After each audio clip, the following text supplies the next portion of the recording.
welcome. You are in time for the greatest sports show in East and Central Africa and Africa. Many thanks indeed for making time. My name is Tony Kwalanda and this is Sports Extravaganza. Of course, in the next, about 2 hours and so minutes, this is a place to be. We shall be serving you the best sports cuisine that you have here. We have motorsport, we have football, we have frisbee, we have all the sports that you need to know about on this great show. Thank you for making time. And this show is about you as well. We have definitely a place whereby you want you to be part of this show. We are just facilitators. We want you to be part of this show. You can call us, you can text us, you can tweet us, you can Insta us, you can X us, you can FB us, you can TikTok us. We have the easiest question of the day. And this, of course, will lead us into our big interview this particular afternoon. And we are asking you very easy question. Of course, remember you can participate on this show by sending us a WhatsApp video clip, a 20 seconds WhatsApp video clip with an answer to this particular question. We're asking you, what is the nickname of the Morocco national football team? And name 5 of their players.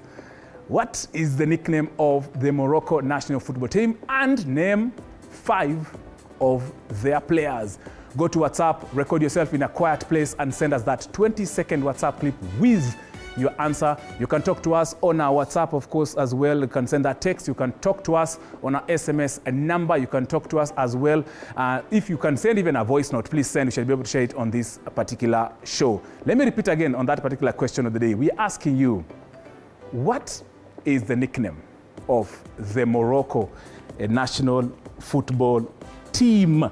And name 5 of their players. What is the nickname of the Morocco national football team? And name 5 of their players. It's as simple as that. Talk to us on WhatsApp.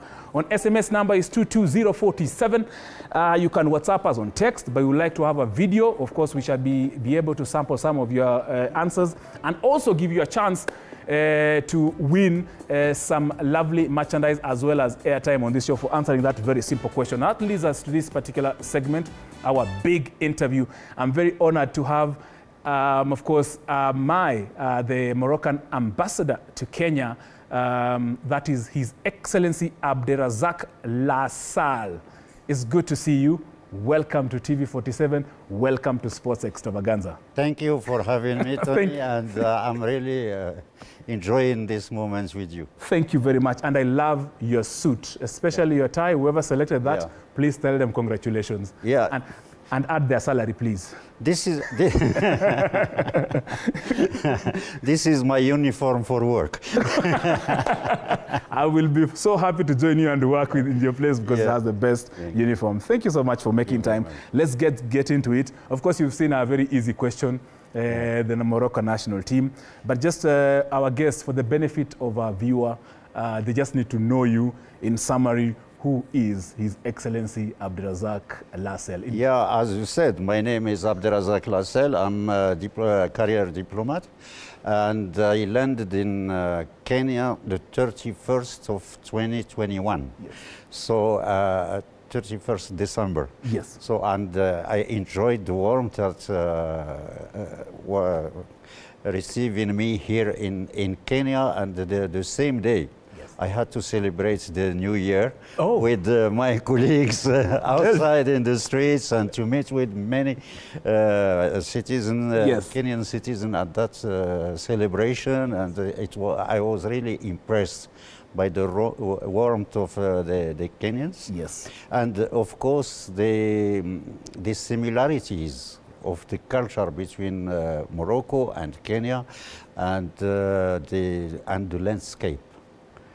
You know, we have our Atlas Mountains in Morocco, and here you have the Great Rift Valley and empty Mount Kenya, where there's a lot of similarities, and even on the economic field, you know, we are producing vegetables, fruits, and the same for Kenya.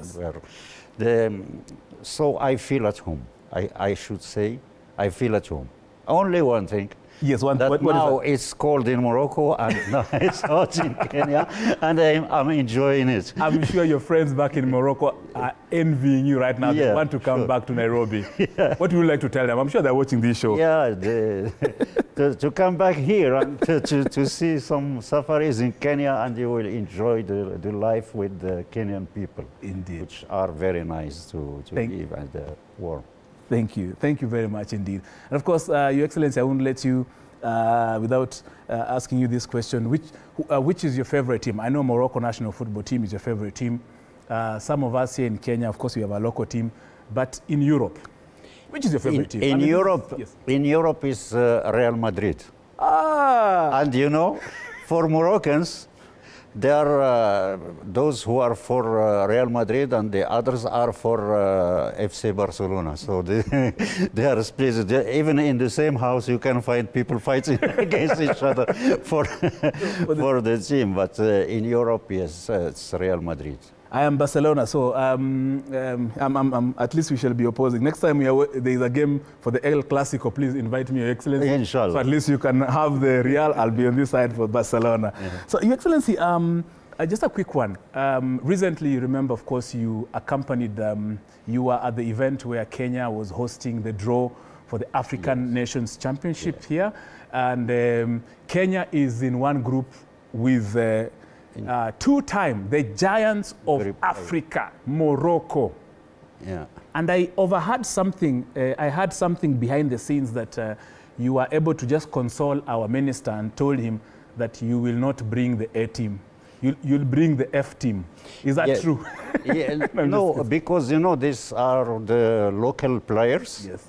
And most of our A team are playing abroad.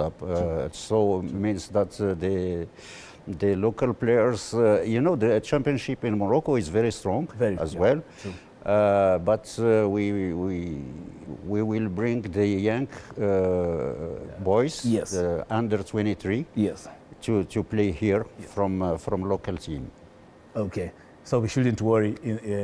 No. We'll have fair competition in that group that has, of course, Angola, Democratic Republic of Congo, Zambia, and Morocco. And of course, you shall be coming, your team will be coming here in Kenya. We shall be hosting them. So I cannot wait, of course, to interact with some of your players. Your Excellency as well, we are headed to congratulations also for winning the bid to host the 2030 FIFA World Cup. Just tell us briefly that maybe just before and during and until during the announcement when the president of FIFA, Gianni Infantino, made the announcement that Morocco, Spain and Portugal will be hosting. Tell us about that. How was it and how long did it take for you really? It is a long-term strategy because our bid for the first time was done in 1998. And we kept bidding for everything.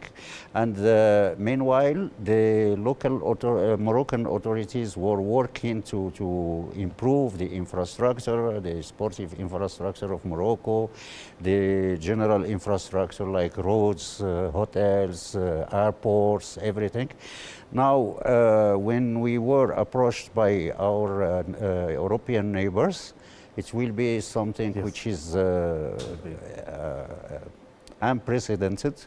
That the World Cup will be played on two continents with two different cultures, with many challenges that have to be overcome. But I can tell you that Moroccan authorities are working very, very hard to improve. We will have, for instance, in near Casablanca, the biggest stadium in the world, which for 115,000 people. That is the size of Maracanã. So, and it's a big, and also for the connectivities, and we have the speed trains that will be connecting, and you know, the public can watch a game in Madrid and just come back to Marrakesh to see the other game, because the connectivities and with speed trains are ongoing now, and the work is ongoing. You know, we have now 9 stadiums that are under work. Most of them will be hosting the CAN 25. And also they were expecting to get, we're still expecting because it's not decided yet, either the opening or the closure of the World Cup in Morocco. We will see how it will work, but this is one of the expectations of the Moroccan public.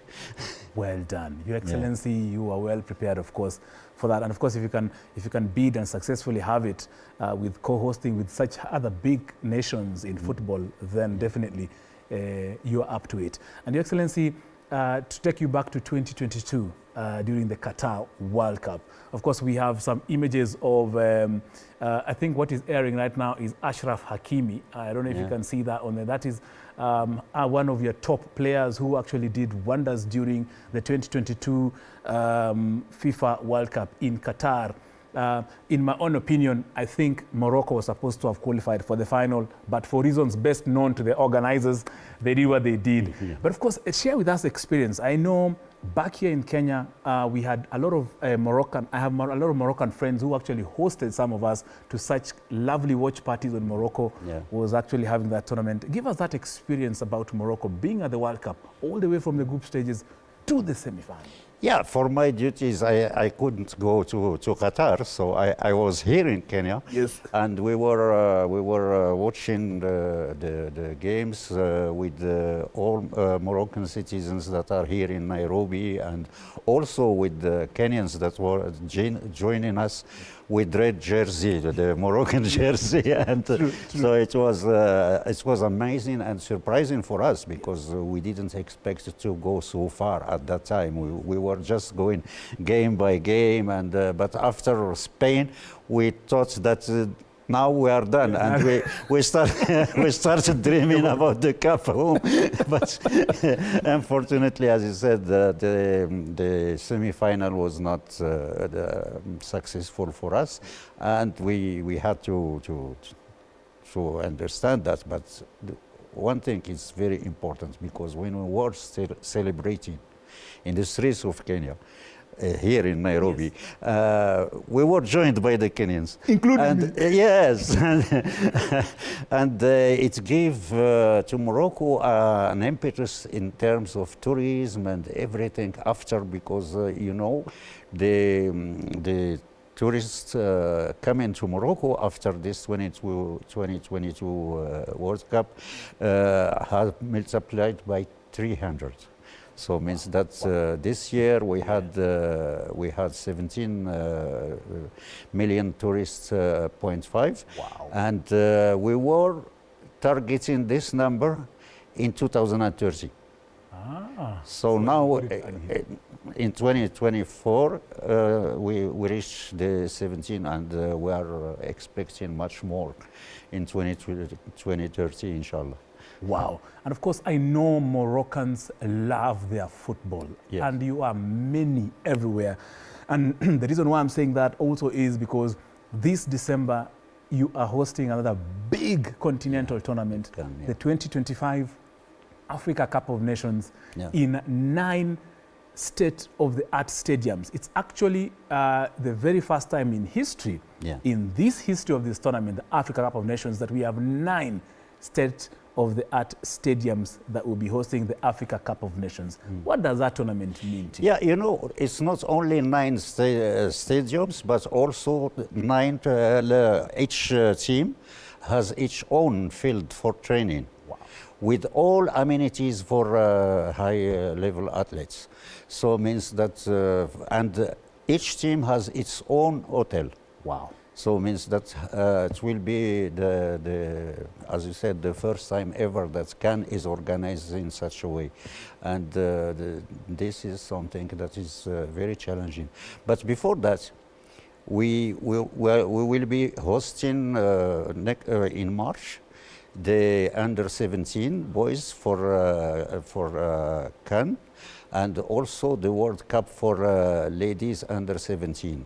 this year in 2025. So means that's this kind of training to host this CAN in December, Yes. and also it's a preparation for the World Cup. And now all the stadiums are under constructions and pretty ready to start for playing. Well done.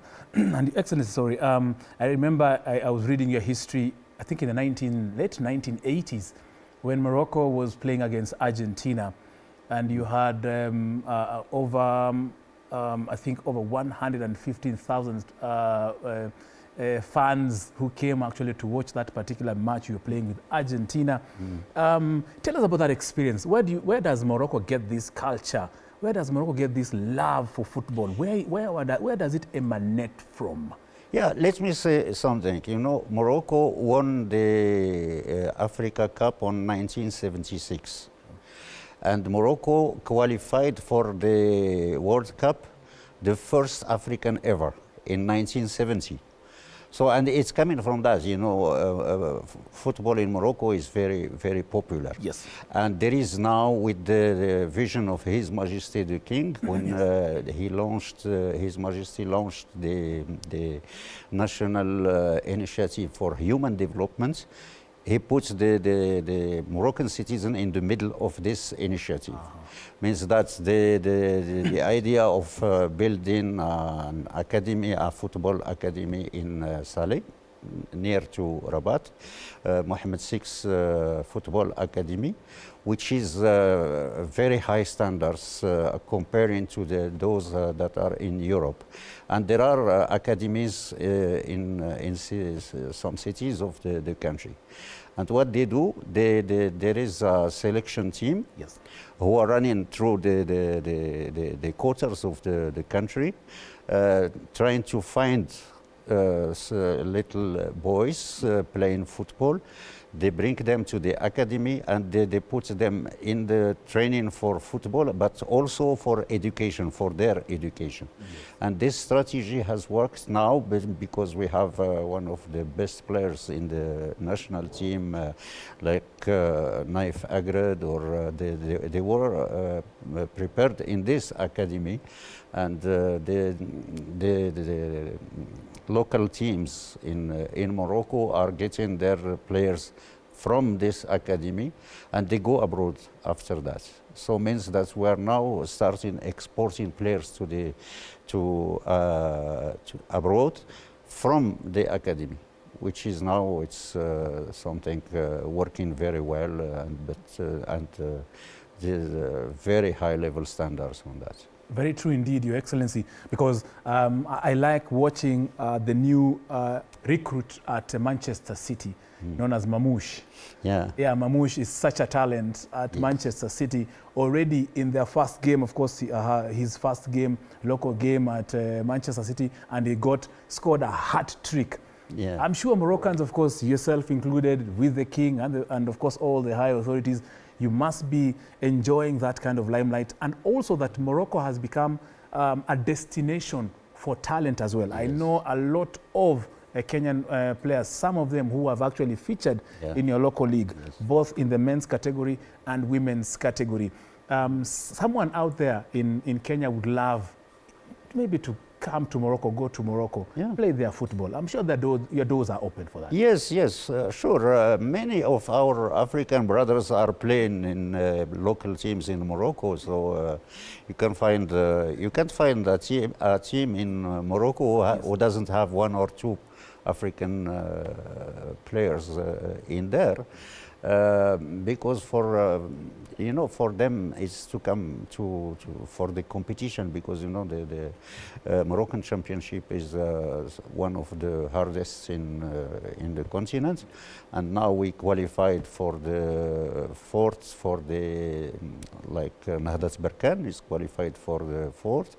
The military association, Le Phare, what we call it in Arabic, Al-Jaysh Al-Malaki, Yes. are qualified for the fourth in the championship. So, so we have we mark that, and you remember that for instance, for Paris Olympics, we got the bronze medal.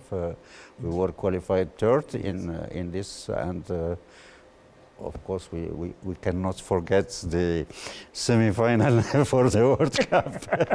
I know. But of course, looking at your team in the Paris Olympics 2024, and we actually getting to the bronze level in that particular football competition, that means definitely you have a very serious, you have a good structure, the way we've just actually basically explained how even the king, His Majesty, of course, has ensured that football is very key in Morocco.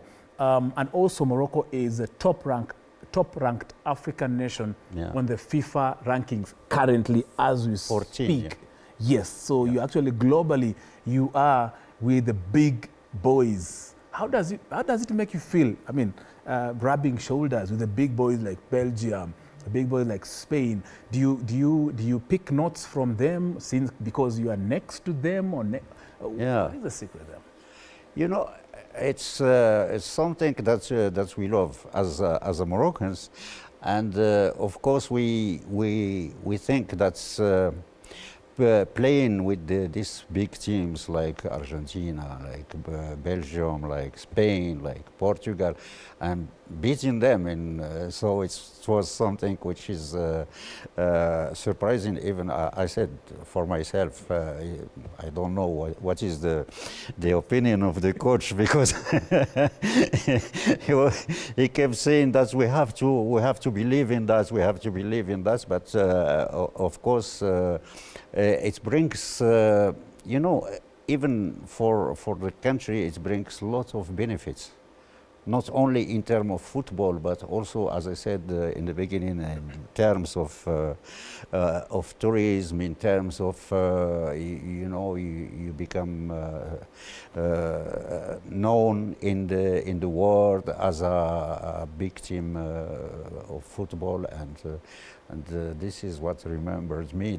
Even the royal family were celebrating in the streets with the citizen for this realization, which is a big one for us. Indeed.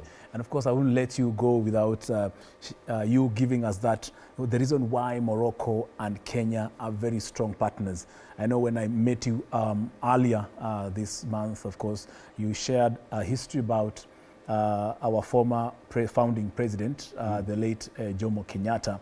Yeah. Would you just briefly, for the benefit of my viewer back home, I would like to know why is Morocco and Kenya very strong friends, because it actually goes a very long way back. Yes, you didn't see the photo of late King Mohammed Hassan II and Jomo Kenyatta, because, you know, the Lancaster conference that was held in London for Kenyan's independence. At that time, the Kenyan delegation was hosted by the Moroccan embassy in London. So to work, and since that time, there is a very strong ties between Kenya and Morocco, which is explained by the history first. You should know that one of very famous travelers, Ibn Battuta, settled for a while during the 15th century in Mombasa, and also by the similarities, as I said, between the two countries, similar economic similarities, similarities in terms of production, similarities in many things, and even the composition of the countries, both countries are the same.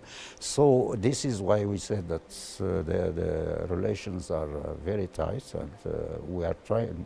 My job and the job of my colleague in Rabat, Jessica, the ambassador, Kenyan ambassador in Rabat, is to strengthen further these relations, and we hope that it will go much more than that. That's when we are now.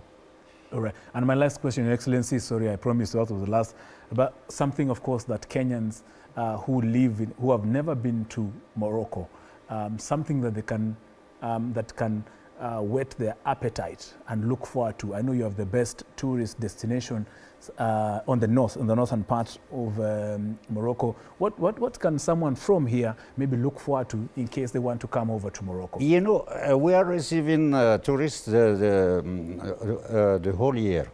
It's not only one season or a small season or whatever. And you want to go for beach, you can go for beach. You want to go for ski, you can go for ski. You can go for ski and swim at the same day. This not. This is what is. And of course, we have different type of tourism. We have cultural tourism. We have just. To take a break, tourism. We have also business tourism. We have also the mountain tourism. If you like to hike or something, or or to ski, you can go to the desert. You can have the what we call it the bath, sand bath. Sand bath. In Morocco, whatever. You can see the palmers and the snow at the same place. Wow! So this is why people are going to Morocco, and they keep coming, because the key word is the people. True. You know, this geographical situation of Morocco is a crossroad between Africa, Europe, Middle East, and so we are open to everyone. We like to talk with people. We like to be warm with people, and another thing is the food. Yes, yes. Which is, you know, Moroccan cuisine is one of the best in the world. So. Yeah, you do. You know, you're saying that as by the way, Your Excellency, and of course, I was privileged also to enjoy some of your cuisines, some of your best cuisines that we have, of course, that we should be looking forward to. Some of us who have not been there, who we would like to be. There are different types, you know. It depends on the season. It depends on the, you know. The most famous one is the couscous, but you know, it's not the only one, because we have the meshwi, we have the pastilla, we have many types of cuisine, and the tagine, of course, but they are prepared according to the region. Each region has its own way of preparing this, and you can, you know, in Morocco, if you change the city, you will change the whole landscape and the whole things. For instance, either you are in the north or in the central part of the country, or in southern provinces. Each region has its own type of life. So, and we're living together without any situation, because, you know, Moroccans are Amazigh and Arabs and Jews, and so, but there is no difference. We feel Moroccans, and we live the way what in the region where we are living. It's not a big issue. Okay. And which food do you like in Kenya? You know, also in Kenya, also we cook our food differently according to the regions. Like, you see, I come from Western Kenya. We have a certain way of cooking food. We have those people from the coast.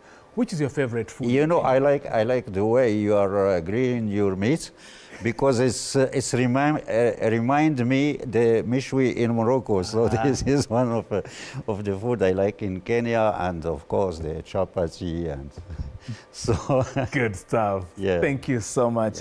His Excellency Abdelrazak Alassel, who is of course the Moroccan ambassador to Kenya, speaking to us about why Morocco is a football powerhouse and continues and has cemented its position as a powerhouse in Africa and across, of course, now rubbing shoulders with the big boys across the globe.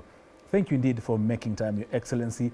And of course, your entire team. Hamza should be here. Thank you, Hamza. Thank you, Sarah. Thank you to the entire staff at the Kingdom of Moroccan embassy. Thank you very much for hosting me. Asante sana. For this nice chat. Thank you so much. And of course, I hope you shall be able to, of course, agree to our future invitation, of course, to share about what Morocco and Kenya, of course, are up to. And that's, of course, where we reach, unless you have something I've missed out, Your Excellency. No, thank you very much. And I say asante sana to all Kenyans. Thank you so much, Your Excellency Abdelrazak Lassel, the Moroccan ambassador to Kenya. This, of course, is Sports Extravaganza. Remember, we had asked you a very simple question on this show because courtesy of the Embassy of Morocco in Nairobi, and we are asking you, what is the nickname of the Morocco national football team? And name at least 5 players from that team. And of course, you stand a chance of winning yourself a lovely... This question is not for, for His Excellency and any of the members of the Moroccan Embassy. Yes, but of course, I will ask you to send you via text so that not everybody knows the answer, because I know you know the answer. But thank you so much, Your Excellency. So you can send us that particular answer on WhatsApp video. Take yourself, record yourself for 10 seconds or 20 seconds. Give us an answer. I'll be able, of course, to share it on this particular show. I'll also share it with His Excellency later on so that actually he can see whether you know Morocco or not. And you just never know. He might be impressed and, of course, impress you. At this point, if we're taking a very short break, we'll be back. Don't go away.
Welcome back. This is Sports Extravaganza.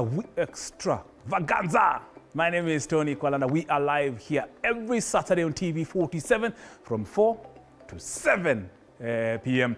And of course, earlier on, I was honored and privileged to actually have a chat and conversation with His Excellency Abdelrazak Lassel, who is the Moroccan ambassador to Kenya. And of course, you've heard the stories about Morocco. Now it's your time to find out exactly why Morocco is a football powerhouse, and they're right here in the country. So thank you very much indeed to the Kingdom of Morocco Embassy here in the capital, Nairobi.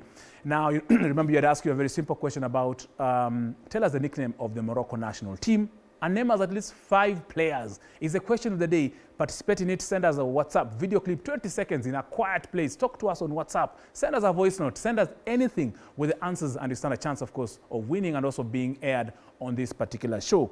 Right now, first of all, I have my very good colleague who is standing by. That is Boniface Kimanzi on our very favorite English Premier League fan zone. And of course, he's ready to interact with some of you. I understand he was in D, and this is what he found out about what you think about the English Premier League.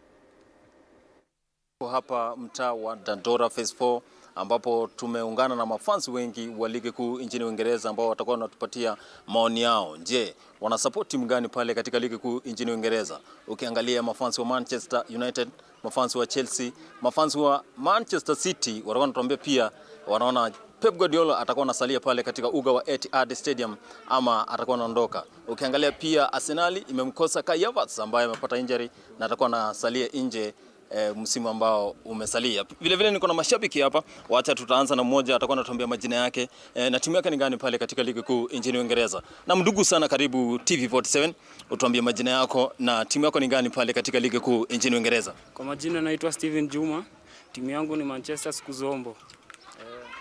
Juma, kwa nini una support Manchester United?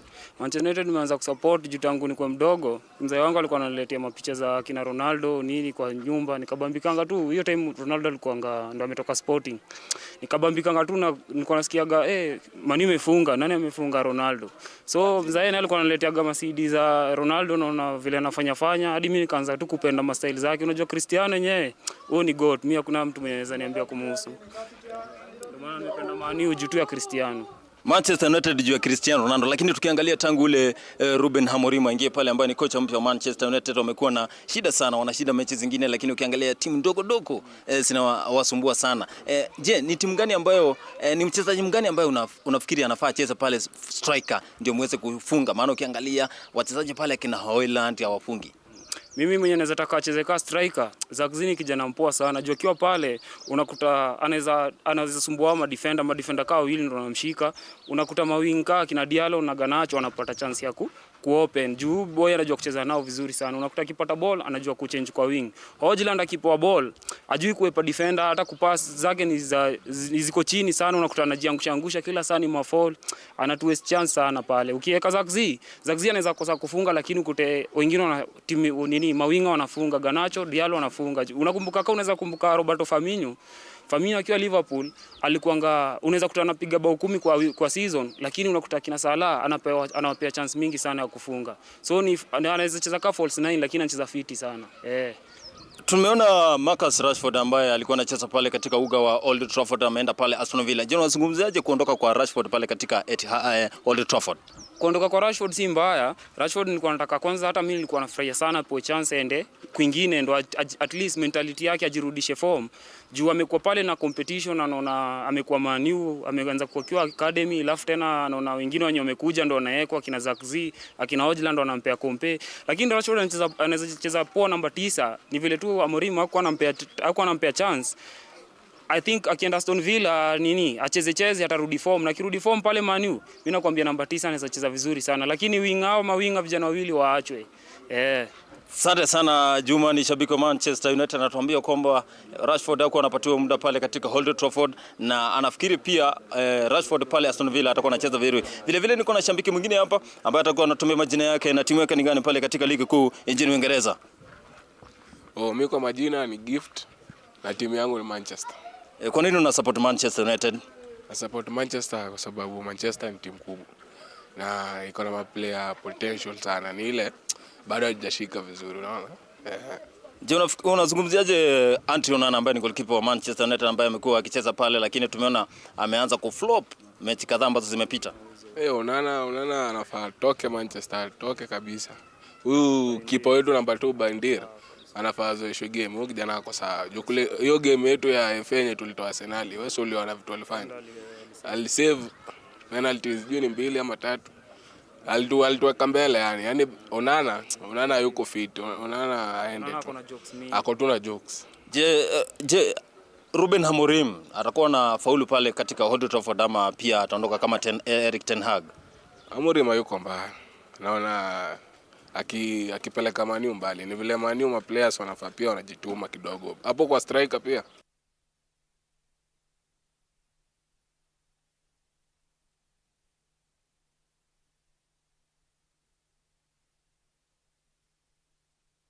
Wanasema inafaa sijui kwa vipi, wataki msee apigeze shughuli. Sijasikia sangu and do the gang mazee, watu wangu wa Chelsea wakikuja pale. But of course I think watu wa Chelsea najua na leo of course this is sports extravaganza, nilisahau kusema watu. Sasa mambo ya Chelsea, hii matimu zingine za huku chini, kina Tottenham, kina Man U. Sasa najua Boni alikuwa amepata fursa kuongea pia na wale wengine. Wacha tuangalie pia walikuwa wanasema nini, sio isikwe tu mambo tu ya Arsenal na Liverpool. Wacha pia tusikie Nduthi Gang wanasema aje. Yes, of course itakuwa ni ile ya pili, ile of course nakumbuka ni English Premier League fan zone number 2, ile kubwa kabisa. Wacha tusikie anasemaje. Unafikiri nani anafaa ingie pale ndio aweze kuwasaidia kufunga? Striker mzuri pale akuwe signed na Manchester. Alexander Isak. Huyo tukimpata, Man U tumeenda mbali sana. Asante sana shabiki wa Manchester United. Anasema kwamba Alexander Isak ambaye anacheza pale St James Park akiingia pale Old Trafford atakuwa anacheza vizuri. Vile vile niko na shabiki mwingine hapa ambaye atakuwa atatuambia majina yake na timu yake ni gani pale katika ligi kuu nchini Uingereza. Kwa majina ni Dennis Andala. Mimi ni shabiki wa Arsenal.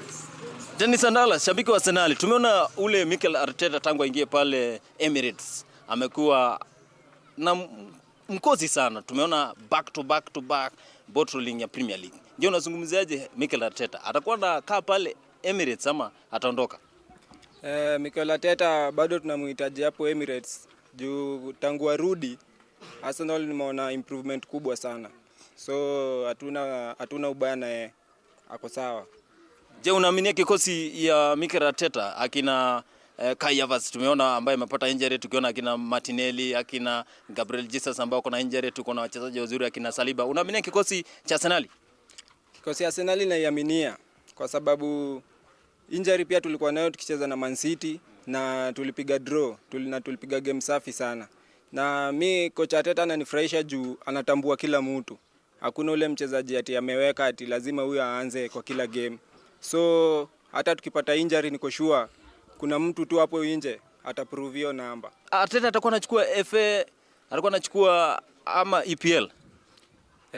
EPL kusema ukweli bado kuna kizungumkuti kidogo juu sisi kama mafans wa Arsenal tulikuwa tunataka at least signing ya striking. Juu game yenye tunacheza kila mahali iko sawa, lakini striking hapo ndo tuko na shida kubwa sana. So management inafaa ishughulikie hapo kwa striking. Asante sana shabiki wa Arsenal. Anasema kwamba wanafaa washughulikie pale kwa striking, maana pale kwa striker ndio Arsenal inapata taabu na ndio maana wafunge mabao. Vile vile niko na mashabiki hapa, mwingine hapa atakuwa anatumia majina yake na timu yake ni gani pale katika ligi kuu nchini Uingereza. Na niko nini anaisupport. Ndugu karibu sana TV47, utuambie majina yako na timu yako ni gani pale katika ligi kuu nchini Uingereza. Naitwa Edwin. Na timu yangu ni Man City. Tumeona Man City coach ambaye ni Pep Guardiola amekuwa akistruggle sana pale tangu msimu uanze. Je, unafikiri shida ni gani ambayo imeingia pale Etihad? Mimi shida hapo naona ni I think maplayer ni kama wajiamini ama kutoka ile time ya kulianza kusema watachunguza zile kesi zetu tulikuwa nazo. Kutoka hiyo time I think maplayer wajiamini. Sasa hii kutoka hiyo time ligi ikianza tulianza vizuri, tulikuwa hapo juu ligi ikianza, lakini after tukaanza kupata madraw malose hapo sasa ndo mambo iliharibika, na ndio wakati hiyo kesi sasa zilikuwa zinasikizwa hizo. Now Everton is is Everton inafanya ile kitu. This is Sports Extravaganza. Thank you very much, Boniface Kimanzi, with our gang at the D or in Dandora. Of course, wakizungumzia mambo ya ball. Na watu wa Man U, of course, umeona the way they are quiet, because right now it's Everton 2, Manchester United 0 in the English Premier League. Inaitwanga early kickoff. Laana na maniniza early kickoff. Right now, I'm very honored to be joined now by some lovely, very interesting sports by the name Frisbee. And I'm honored to be in this studio with one of the players at Kemri Frisbee Club. Anajulikana kama Samantha Jepkosgei. Karibu sana Samantha. Asante. It's good to see you. Mbona umekasirika Man U timu yako?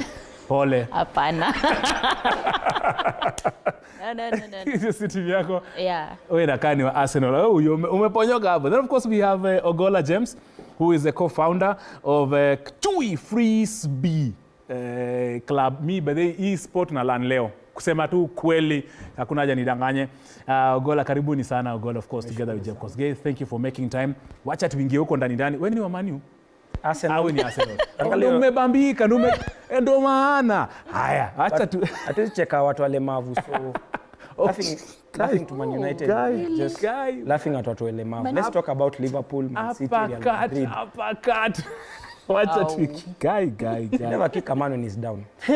Haya, Yes. Mizuri ajiongea juu ya Chelsea. Sasa wacha tuongee. Let me start with the ladies first. Jeff Kosgei, tell us about Kemri Frisbee Club. I mean, iko wapi, inafanya nini? Hii Frisbee mlijoin nini, lini, aje, nani kwa nini kwani mkufanya football umeenda Frisbee? Hiyo ni nini by the way hata? Okay. Karibu. Thank you for having us today. Welcome. I'm Samantha Jepkosgei from Kemri Frisbee Club. Kemri started Frisbee in 2017. Yes. And they were introduced by Kisumu Frisbee Club, who are the mother club, I think, in Kenya, literally. But personally, I joined in 2021. Yeah, Frisbee is a fun game, very fun. How long have you been in it? All this. Since 2021. 2021 March. Yes. Yeah, I joined Frisbee 21 March. So it was in college or in high school? No, or when was that and how is it? I was in my internship at Kemri. Yes. So interacting with colleagues, someone told me when I was passing by, because the field is just around in the institute. So when you are going away, you just see people playing, and I was like, you could just sneak in, watch, and then you're like, what is this? So with time, we got to know each other with the people in Kemri, and I was introduced to Frisbee after COVID, and it's been amazing. I can say it's been amazing. Is it? Yeah. Ogola, do you buy the same about being amazing about Frisbee now that you are co-founder? When did you find it? Why did you start this particular Chui Frisbee Club? First of all, I've been in many sports. Since I was 5 years old, I've been in sports and activities. I've played right now I think I've played about 12 different sports, 4 different national teams. And I've always known competition. But now, a friend of mine, who we were playing with a game called floorball, called Marius, told me, hey, there's a game. Watu wanatupanga tu disc flani na unafikia. So yeah, I'm like, is it rugby? Ati hapana. But inakaribiana na rugby, but say rugby. At their tackles, it's non-contact.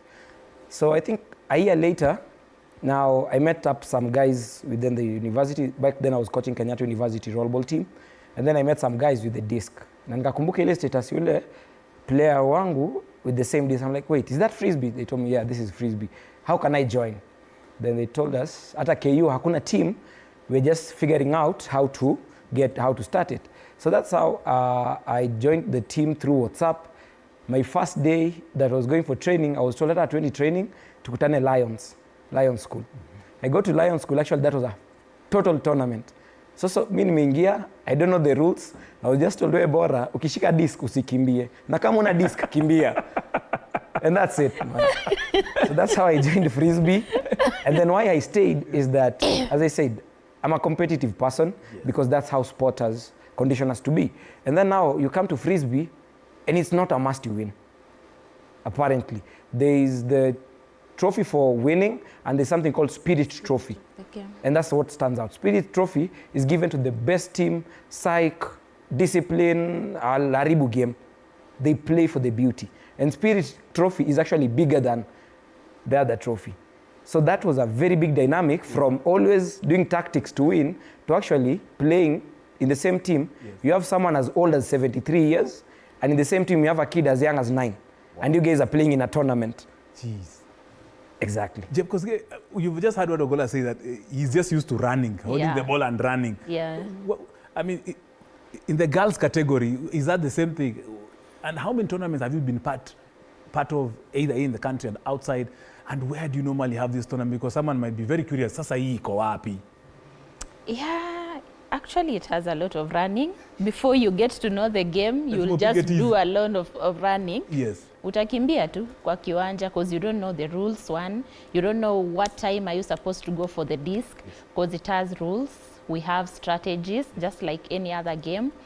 And the moment you stay in there, you get to know the rules. You get to know what time do you have to go for the disc, what time do you have to clear for your teammate to go for the same disc, and how to release it, the patience, because the moment you get the disc, you have 10 seconds to release the disc. So if those 10 seconds elapse when the disc is in your hands, that is a turn. Yeah. Turnover. Turnover. Yeah, turnover. Yeah, that is a turn. Actually, it's a turnover. Yeah. How are girls taking up the sport? How is the reception from girls? Actually, they are appreciating it. And I think this is the sport that I've seen girls stay for a long time, since when in college and now joining frisbee. I think girls are appreciating it because also in frisbee, you know, most of the people, they are welcoming. They are ready to listen when you tell them, today I'm not feeling well. You know how we girls are. Yes. But they are ready to listen. Our coaches, most especially, they are very good people. Yes. So girls love frisbee. And currently we are trying to form ladies teams. And at the moment we have, I think, 7. Here in Nairobi we have 2, then Western are around 3. And yeah, so we have around 7 teams currently for the ladies only, because this is a mixed game. We have either opens for the men's or ladies alone, and we have a mixed one. Right. So currently in Kenya, we've been having only mixed. So we are trying to come up with the ladies team. Indeed. Yes. Ogola, what are the opportunities? What are the successes of the frisbees? I mean, najua nimekurukisha huko bana, najua unataka kusema kidogo, but due to time.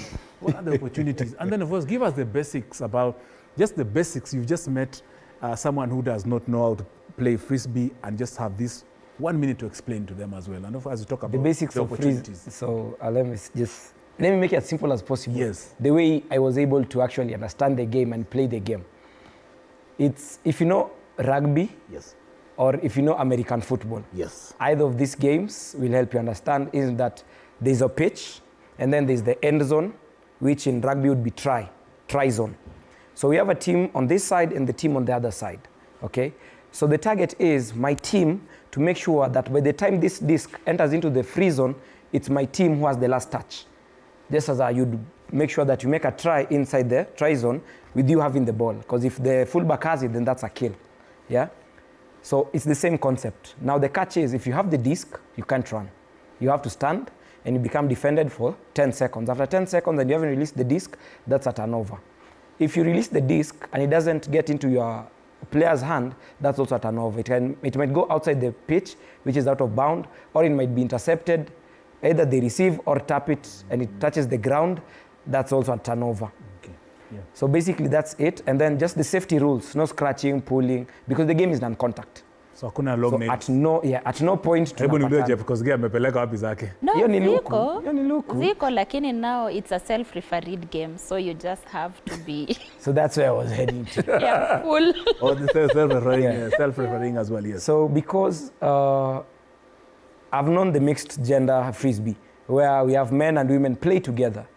The only difference is we might have maybe, depending on the team that has the disc is the one that decides before the game starts how many you are mapping. Right. So they might the game has 7 players, so they might decide 4 men, 3 women, or 4 women, 3 men, or 5-2, whichever they call.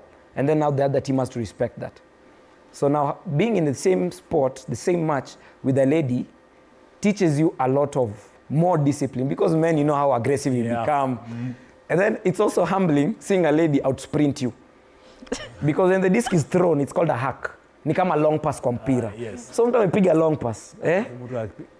Saliba ametoa ndefu hadi kwa saka. Alafu anakuacha tu live, ndefu anakimbia na kuacha msee na anachukua disc. Unajua tu hapa yenyewe. Unajua umechoa, mafa anarudi na kuambia good game. Good game bwana. Imerekodiwa msee. Umetulizwa msee. Yeah, so this one's also still motivate us to support women in sports. Yes. Because the mixed gender frisbee cannot be played men alone or women alone. So hii bado kuza wasichana, which women in sport is a project.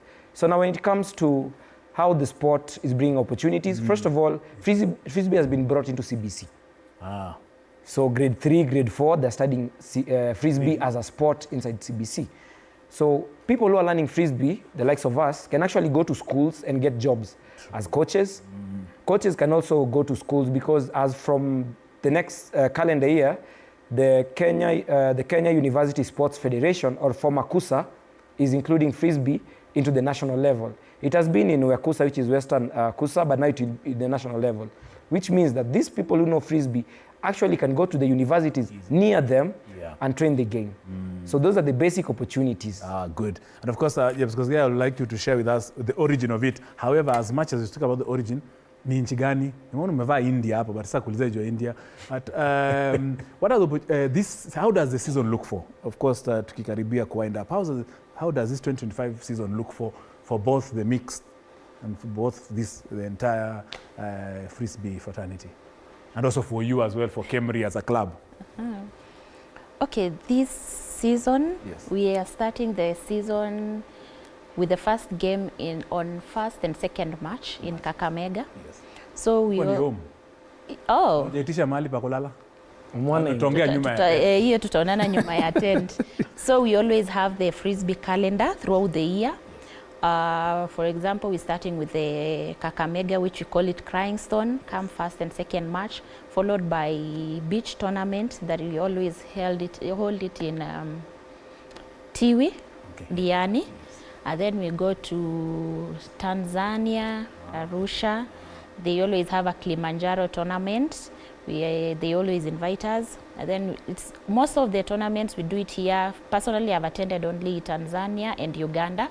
And this year we are having our AUCC tournament, but it is going to be held in Uganda in October. Yeah, so...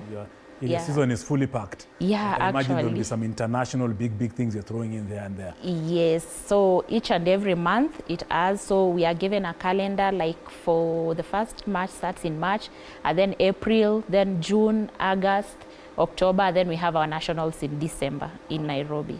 Well done. Yeah. Of course, our goal as we wind up, unless of course Jose will have 1 minute to say what maybe we've not talked about, but of course, how does the season look for the men this season? In the men, of course, besides what she has mentioned.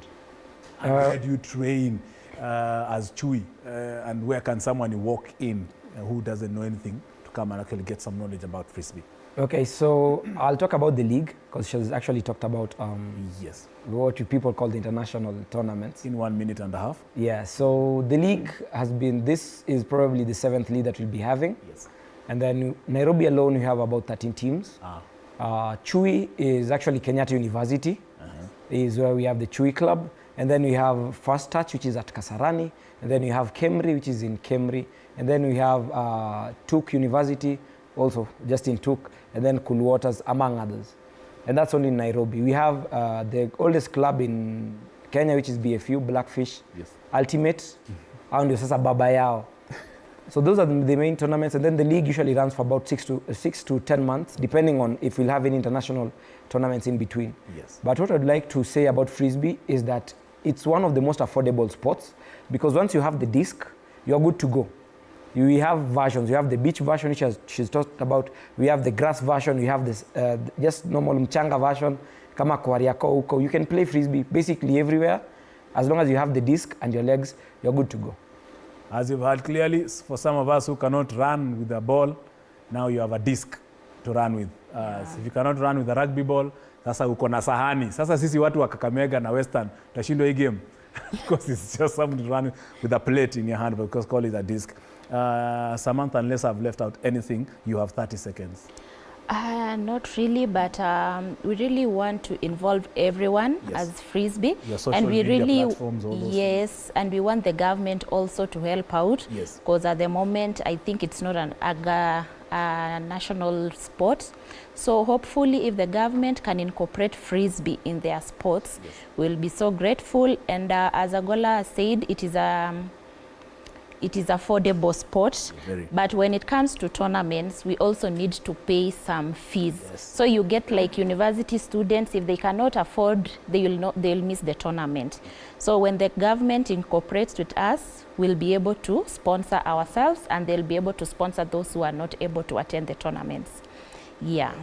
Of course, I'm sure Honorable CS Salim Vuria has heard you.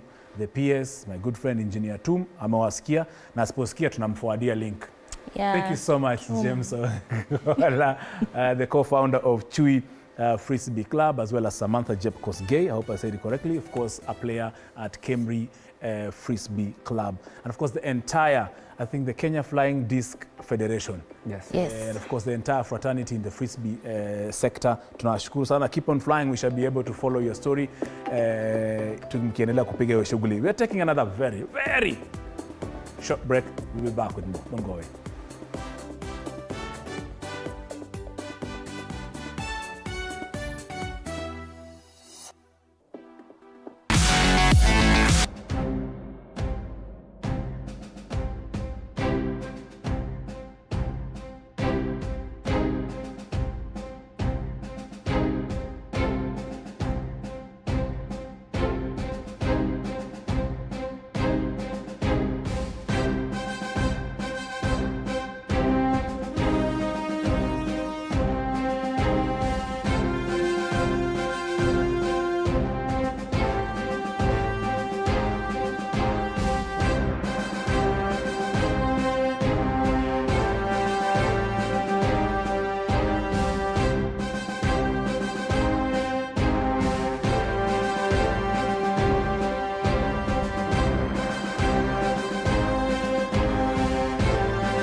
mnapendanga golf, eh?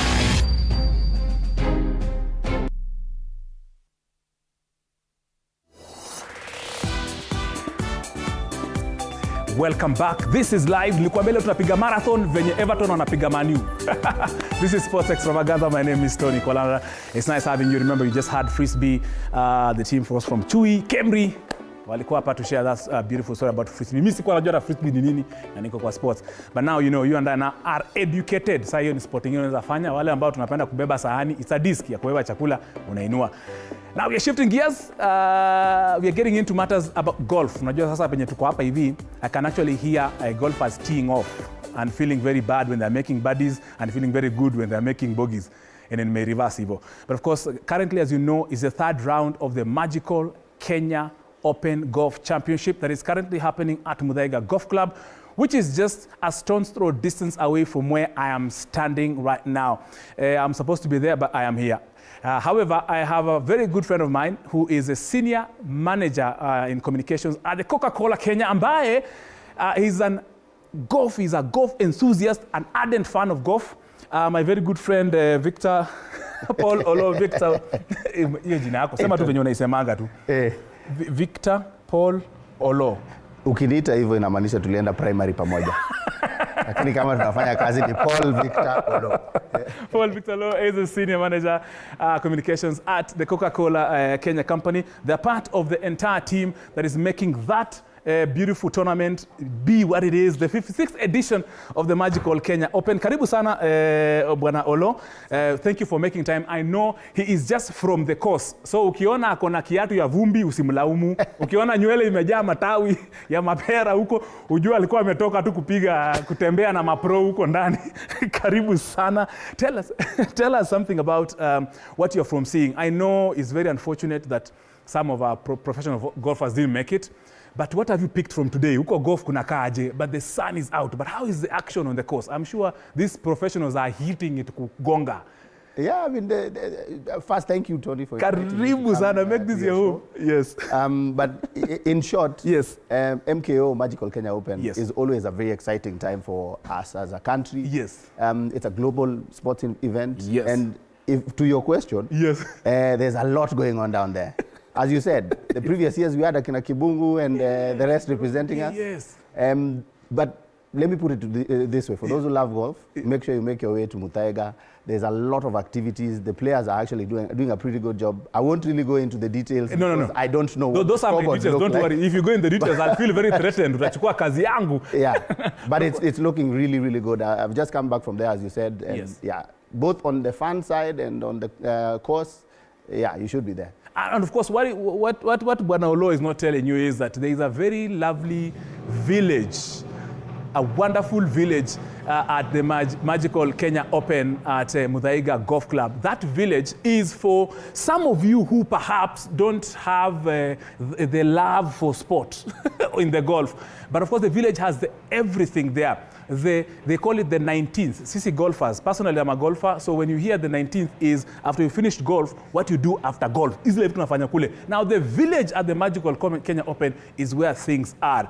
And of course, that's where my good friend Olo comes in. How is the village? Let me just bring in, because it's not about just playing on the course, but it's also about what happens behind the course. Yeah, I mean, the village, traditionally the village is where all the, you know, the fans who come to enjoy golf, yes, go and connect with one another, go and yes, have, yes, you know, experience different things. There are different brands there. Yes. Personally, if I were to tell you, when I walked into the village, yes, the amount of different products and everything that is there, the colorful nature of the whole thing is an amazing sight to see. You see, the one thing about MKO that drew, for example, the company I work for, yes, to it is yes, the fact that it creates very meaningful connections for those who love sports and those who love such events. Yes. If you walk into the village today, whether you are in any of those, I won't mention them, but whether you walk into any of those hospitality tents, yes, or whatever, yes, there's an activity going on, there's different things to sample, there's things you can buy, and it's all in the true spirit of owning our heritage. Yes. In terms of sports, yes, and making sure that everyone who's actually attending MKO gets to experience that. I don't know why you're here. You should be there. It's my salary that keeps me. But my director, Scholar, I know you have the Magical Kenya Open videos. I would like to see them. Kama uko na hizo video, tafadhali. Tafadhali ziweke. I'm requesting for those Magical Kenya videos. Ziko tu hapo tu mnaangalia. But of course, the reason why I'm also just bringing my good friend Olo is also because I know Coca-Cola, Kenny have been there for a while. I remember that my first ever tournament at Muthaiga Golf Club was around in 2012 or about in 2013. I remember one of the companies that was there. I remember I have a very iconic picture, Bwana Olo, whereby Keringet was there, and they have always been there sponsoring this particular tournament. And the reason why I'm saying this is because I have won several events that have been sponsored by your company. And that means you've been in this competition. You're not even there in 2012. I'm sure you've been there even way before. Yeah. And just before you speak, Bwana Olo, Escola, I would like to engage the guest. Yes, there is a picture. Thank you, there are the pictures. Okay. Yes, Bwana Olo, yes, I had to bring those particular images for the Magical Kenya. This is hall number 1, of course. And these are some of the pictures. These are recorded earlier on. Najua rafiki yangu Leonard ako kwa hii studio anaangalia anasikia vizuri sana. It's feeling very nice. But yeah. What is the significance of your company really supporting? Why golf? Yeah, I mean, we are all about creating moments of happiness, yes, as a company. And Keringet being a local jewel in that it's bottled at source here in Molo. It's, it's a water brand that has worked with, for example, Magical Kenya, yes, throughout the years, as you've said. Yes. So it only makes sense that in terms of what we say, which is owning your richness and owning this heritage, for us to, pair ourselves with such a global iconic event, but also be a part of history in being able to ensure that we are part of, the Magical Kenya Open and the experiences that are created there. Not only are we supporting the sports bit of it, yes, but the consumer bit, which is, the village, as you mentioned earlier, yes, and creating magical moments for people to come, connect, enjoy the moment, but also, yes, hydrate while they're doing it, sipping, a cold bottle of Keringet while they're at it. If you're joining us, I have Paul Victor Olo, who is the Senior Manager Communications at the Coca-Cola company. And the reason why we have him here is because I just managed to sneak him out of Muthaiga Golf Club. He was almost getting into the thick of things in terms of the hole number 19, but I managed to get him here before he gets into the gist of that. And also, Magical Kenya Open is very special to you. And you've been there all these years. What is your future with the Magical Kenya Open? I think speaking from what we work to do, which is, yes, to create these magical moments. Yes. I think this is a relationship that will continue. We are looking at seeing what the result of this is going to be and how excited Kenyans are going to be about golf and the fact that we have this global icon here. And I believe we're still going to be a long-term partner to not just Magical Kenya Open, but other experiences that bring this type of feeling to our consumers, to everyone in Kenya, to sports lovers like yourself, to golfers. I would like to tell you that I just started learning, to actually take myself to your level, to golf as well. So I'm hoping maybe in the next edition of MKO, you never know, me and you might line up to try and make it as some of the players that might represent the country. So you never know. I am looking forward to that. Remember, I'm handicap 16. Hey, you don't say. So if you dare try and go, be early tee off or late tee off, just be sure your money is out of the line. Beba pesa. But of course, just as we wind up on this, who is your most outstanding player? Of course, I know you know some of them. We had the likes of, I know we had a very... we have had a very tumultuous or very dangerous time of golf. I'm feeling very bad as a golfer because no one made the cut. But we had the players like Riz Charania, we had Michael Karanga, we had Njoroge Kibugu, Mutai Kibugu. We've had Greg Snow, Adel Balala, Joel Nejirma, Samuel Njoroge, Simon Jogu, you name them. I'm sure some of the lessons who was your outstanding player, and maybe the lessons that you think maybe they need to hear that you've seen that you need to tell them so they can prepare for 2026.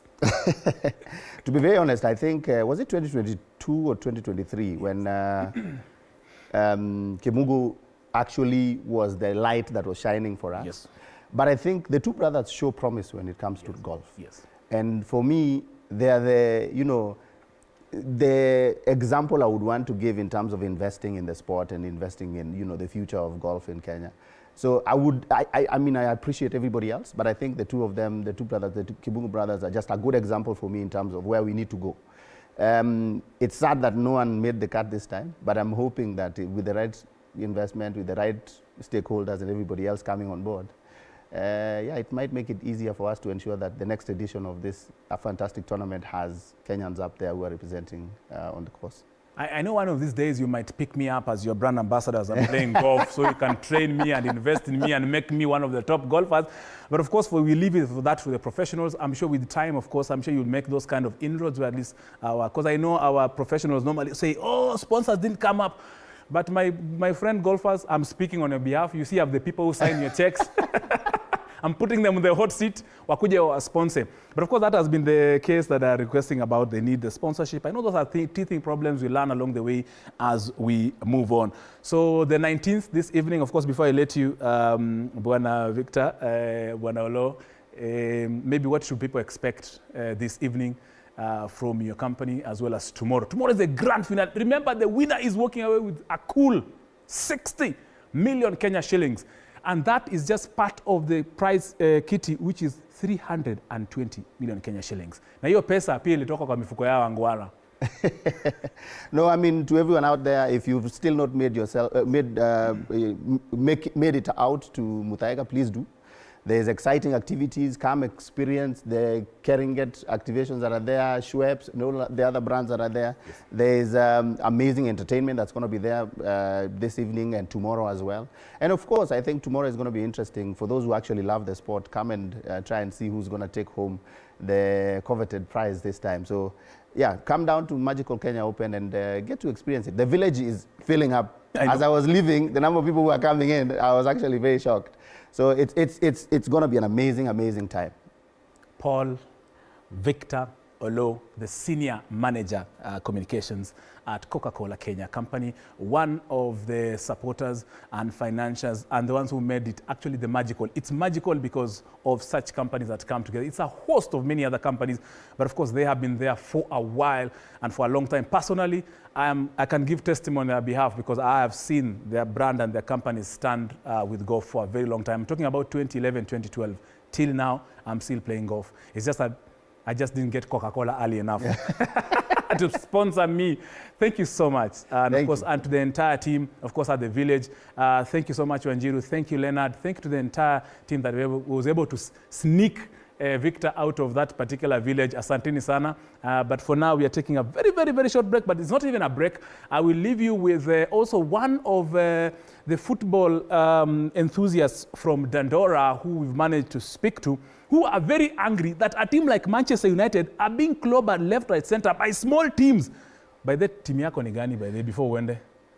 I was almost making I know you were almost making I was almost making the mistake of wearing a Manchester United jersey to your studio. So the gods helped me. But you are lucky in the 82nd minute, Manchester United are now 2-2. Oh, wow. They pulled 2 goals back. Wow. So they are level so far right now as we speak. Ba inaenda kufungwa tu saa hii. Of course, as you can see it, ilifungwa tu saa hii. Umeona hiyo bao, of course. Wow. Yeah, so it's 2-2 already. These are the updates. So you should actually worn your jersey. Be patriotic. But talking about that particular English Premier League, let me allow my good friend Boniface Kimanzi, who is on ground, to tell us what's happening with our English Premier League fans. Letoa Mamush ambaye ni mchezaji kutoka bara la Afrika sana pale Misri. Unafikiri pia Haaland atakuwa na funga ama amepata critics sana? Atakuwa na shine kama last season ama pia atakuwa anasumbuliwa na timu zingine? Haaland ako sawa. Unajua ukiangalia hata wakati tunapigwa, unapata wakati bao imefungwa, either yeye ndio alikuwa kwa hiyo final third ndio bao ikifungwa, ama alipatia na assist ama alifunga. Hata tukiwa tunafungwa, bado Haaland ni ule lazima atafunga. Unaona? Na kama tuko vibaya hivi na bado anafunga, unaona hii game ya juzi ya Real Madrid tulifungwa lakini alifunga 2. Unaona? Hiyo ni yeye ni mtu anajituma. Shida I think ni hapa mid, hapa defense hapa tunatoboka sana. Kwanza ukiangalia hizo bao hizo za mwisho hizo zenye tulifungwa na Real hizo. Hii hata Everton inge defend hiyo. Hapo waliniangusha. Unasema kwamba pale defense inaachilia sana akina Manuel Akanji, akina Josco Jivadiol wanaachilia sana. Wanaachilia sana. I think unaona Rodri last season hapo nyuma Rodri alikuwa fine. Rodri alikuwa anatubeba. Unaona? Ukiona akipata hata Ballon d'Or, alikuwa anatubeba, huyo mtu alikuwa anatubeba. Lakini kutoka ende injury hapo kumekuwa na miscommunication na ma defender wako exposed hapo, ni kufungwa tu sasa. Lakini tutarudi, we are coming back. We're coming back. Wewe ni shabiki wa Manchester City. Unajua kwamba Man City Pep Guardiola amepata critics sana pale tangu apate injury ya ule sana pale katika uga wa Etihad Stadium. Vile vile niko na shabiki mwingine hapa ambaye atatukwambia majina yake na timu yake ni gani pale katika ligi kuu nchini Uingereza. Na Mutuku, karibu sana TV47. Utuambie majina yako na timu yako ni gani pale katika ligi kuu nchini Uingereza na kwa nini unaisupport? Naitwa Felix, mimi ni fan wa Manchester United damu. Na support Jumita nikiwa mtoni patanga Manchester ndio inasema mpaka sasa Manchester tu kila mahali. Tumeona Amorim ameingia pale ambaye ni kocha mzuri akitokea pale Sporting CP, lakini pia tangu aingie pale mechi amekuwa akishinda moja, ingine anashindwa, anapata draw. Unafikiri Amorim atakuwa na anakasalia pale Old Trafford ama atakuwa anaondoka kama Erik ten Hag? Atakaa tu juu ameleta nini nyingine, na watu kama Garnacho wako anafunga, anafanya poa, sasa anafanya poa, Diallo kwa poa chance yeye anapewa. So ita change tu vitu pole pole. Alafu formation yake ni mpya, watu wako wamezoea, so watazoea tu. Je, ni timu gani ambayo pale ligi kuu nchini Uingereza inawapatia upinzani sana? Tukiona Man U sasa iko huko nyuma, tumeona pale kwa jedwali, lakini pia wanasema kwamba wataamka. Je, unafikiri Manchester itakuwa inaamka wakati wowote kuanzia hapo kesho ama mechi ambazo zinafuata? Haitaamka tu. Kwanza kesho nangoja tu watu waangoje hiyo game ya Tote. Tawaonesha sasa kazi. Tunaanza na Tottenham. Je, ni mchezaji mgani ambaye unafikiri anafaa kucheza pale midfield ama striker ambaye anaweza kuwapatia nyinyi kama mafans ile confidence? Striking naweza prefer sana tulete Isak tu ndo anaweza kusaidia hapo mbele. Isak tu. Tumeona Arsenal wamekuwa wakicheza vizuri. Je, unafikiri Arsenal pia itakuwa inachukua ligi msimu? Sioni. Zina Liverpool haiwezi waachilia hivyo rahisi. Unajua sisi kama Manchester tukomba, lakini tutakuja tu pole pole, lakini Liverpool imefikia si rahisi waachilie. Si rahisi waachilie hivyo ati kwetu hivyo hapana. Si kama Arsenal venye wanafanya wanaongoza, tena dakika ya mwisho manzi hapana. Liverpool ndio haiwezi waachilie hivyo rahisi. Unasema Arne Slot atakuwa na shinda ligi msimu? Hiyo tunaweza mwachia tu season, next season Manchester tunakaa. Vile niko na shabiki mwingine hapa ambaye atakuwa anatumia majina yake na timu yake ni gani pale katika ligi kuu nchini Uingereza. Na Mutuku, karibu sana TV47. Utuambie majina yako na timu yako ni gani pale katika ligi kuu nchini Uingereza. Na ni kwa nini unaipatia support? Kwa majina naitwa Obazo, jina ya mtaa. Na timu yangu pale Premier League ni Liverpool. Okay, tumeona Liverpool tangu ule Jurgen Klopp ambaye alikuwa ni kocha pale Liverpool alikuwa na shamiri sana, lakini ikafika wakati akasema waache aondoke pale Anfield. Sasa mko na kocha mpya ambaye ni Arne Slot. Je, nafikiri Arne Slot atakuwa anachukua ligi msimu? Ile tuachilie. Last season ilifika mahali tukafumble kidogo, injuries zilituletea shida, but this season ana squad iko fine. Hatuna shida. Attack pale Musala, Luis Diaz hapo wanafanya kazi safi sana. Huko nyuma Van Dijk kazi safi. Hii ligi tuachilia. Arsenal tu wazoe namba 2. Si uko mbele wasome tu namba. Tumeona Liverpool inashine sana kwa UEFA Champions League, inashine sana katika ligi kuu nchini Uingereza, pia kwa FA inashine vizuri. Tuliona wakicheza hata Carabao. Je, nafikiri ni mbinu gani ambaye kocha anatumia pale ndio kuweza kushinda? Maana ameshinda mechi mingi sana ule Arne Slot tangu aingie pale Anfield. Maana siri ni squad rotation. Unapata hizi game, kuna zile game kina Mo Salah anaanza, kuna zingine waje anaandisha kina Kiesa. Ile squad rotation inatusaidia sana.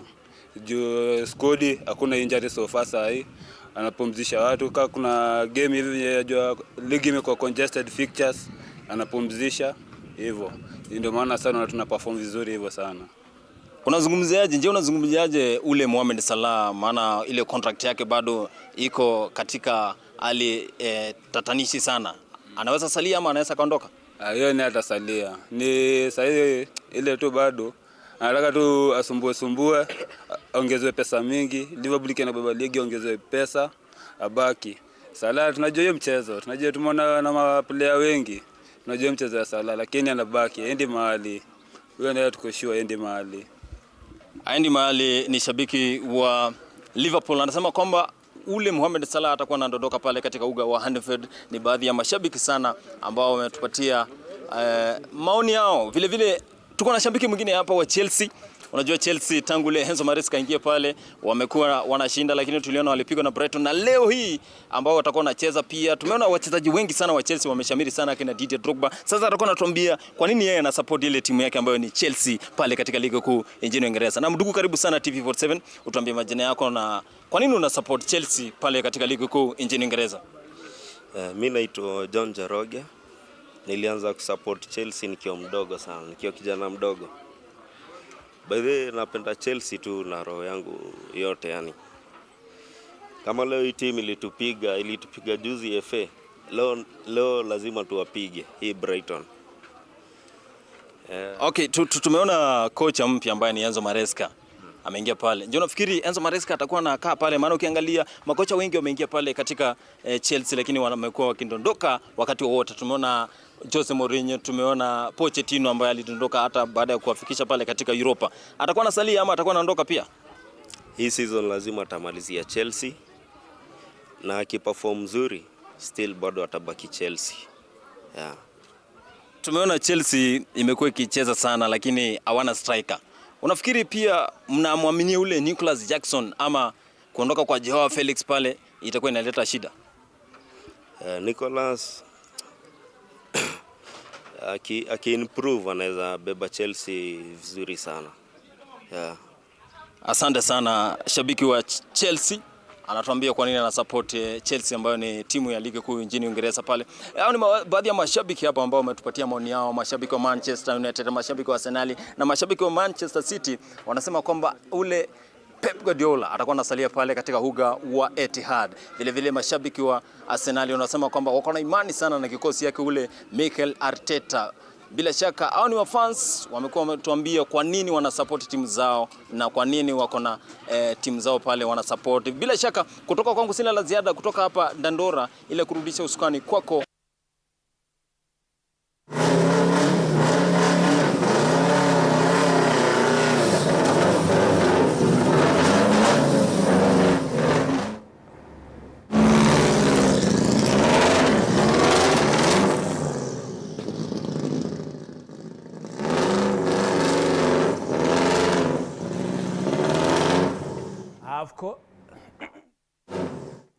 That is, of course, my very good friend Ishmael Azeli Ombati. Of course, in his Subaru, he's joined us. Of course, he's coming in live. He's just made his majestic entry into our studios. It is just that our door is very small. Otherwise, this Subaru will be inside here with the noise. But of course, he'll be joining us in a bit. And he's one of the drivers. Ishmael Azeli is one of the WRC drivers who will be taking part in this year's edition in Nairobi that will be starting on March 20 to 23. I also have Rajveer 30. Now, when I was doing motorsport in 2008, just say where you are. Rajveer, where were you in 2008 when I was covering motorsport? No, 2008 I was still a baby. Yeah. He was still a baby, but of course he was assisting his dad at the workshop where they always have, they do a lot of rally cars. They, how do you call it? I'm looking for this word. Why am I forgetting? Where they do actually either create, make cars, get all those, just tune a car and make it a rally car completely. So that is, of course, Rajveer, who's been there. That's why he's saying a baby when he was actually he was actually driving cars. I also now, ametoka kwa gari, anaitwa Ishmael mwenyewe hapa hivi Azeli. He's over here, he's back, he's here, of course. That's the car that you saw coming into our studios. Actually, outside our studios, that was the car of my good friend Azeli Ishmael. Now, this is the proper cockpit duo. They will tell us which car they will be doing in a bit. But they walked in, of course. They're coming to discuss about their preparations for the World Rally Championship Safari Rally, March 20th to 23rd in Nairobi, Naivasha, Nakuru. And remember, TV47, of course, and Radio 47 will be live to be showing you the action. But now we have these drivers who are here to share what it takes to actually prepare for a World Rally Championship Safari Rally. Now I leave you with these clips as we take a very short break. We'll be back.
Welcome back. This is live. This is Sports Extravaganza. My name is Tony Kwalanda. Thank you for staying with us. Remember, every Saturday from 4 p.m. all the way to 7 p.m. hapa ndo tunakupikia chakula ya sports moto moto imeiva.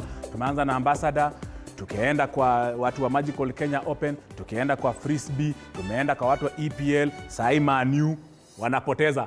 Hata wameenda, wacha ni Google tu saa hii, what is happening. I know I have two gentlemen in this studio who look like they are serious investors in matters football. Manchester United, of course, are currently playing Everton. It is in the initwanga dakika za lala salama. It is injury time, death kabisa. I know things have just hung, Wachinini zimehang, but we shall get to that. But Manchester United, of course, look like they're losing it. Anyway, Manchester United is not longer a topic that we need to discuss in front of very serious people. So that's why I have two lovely gentlemen here, actually two gentlemen, two rally drivers who definitely are taking Kenya by storm. They are raring to go. The car that you actually saw making, it's very historic in this studio, in this station, that a rally car has actually made such an entrance. Bwana Ishmael Azeli, congratulations for making us famous. Thank you for Karibu sana. Ishmael, of course, is one of the drivers who will be taking part in the World Rally Championship, Safari Rally. Rajveer Sethi, karibu sana. I know your dad. Yeah. Your dad has been my friend for all these years.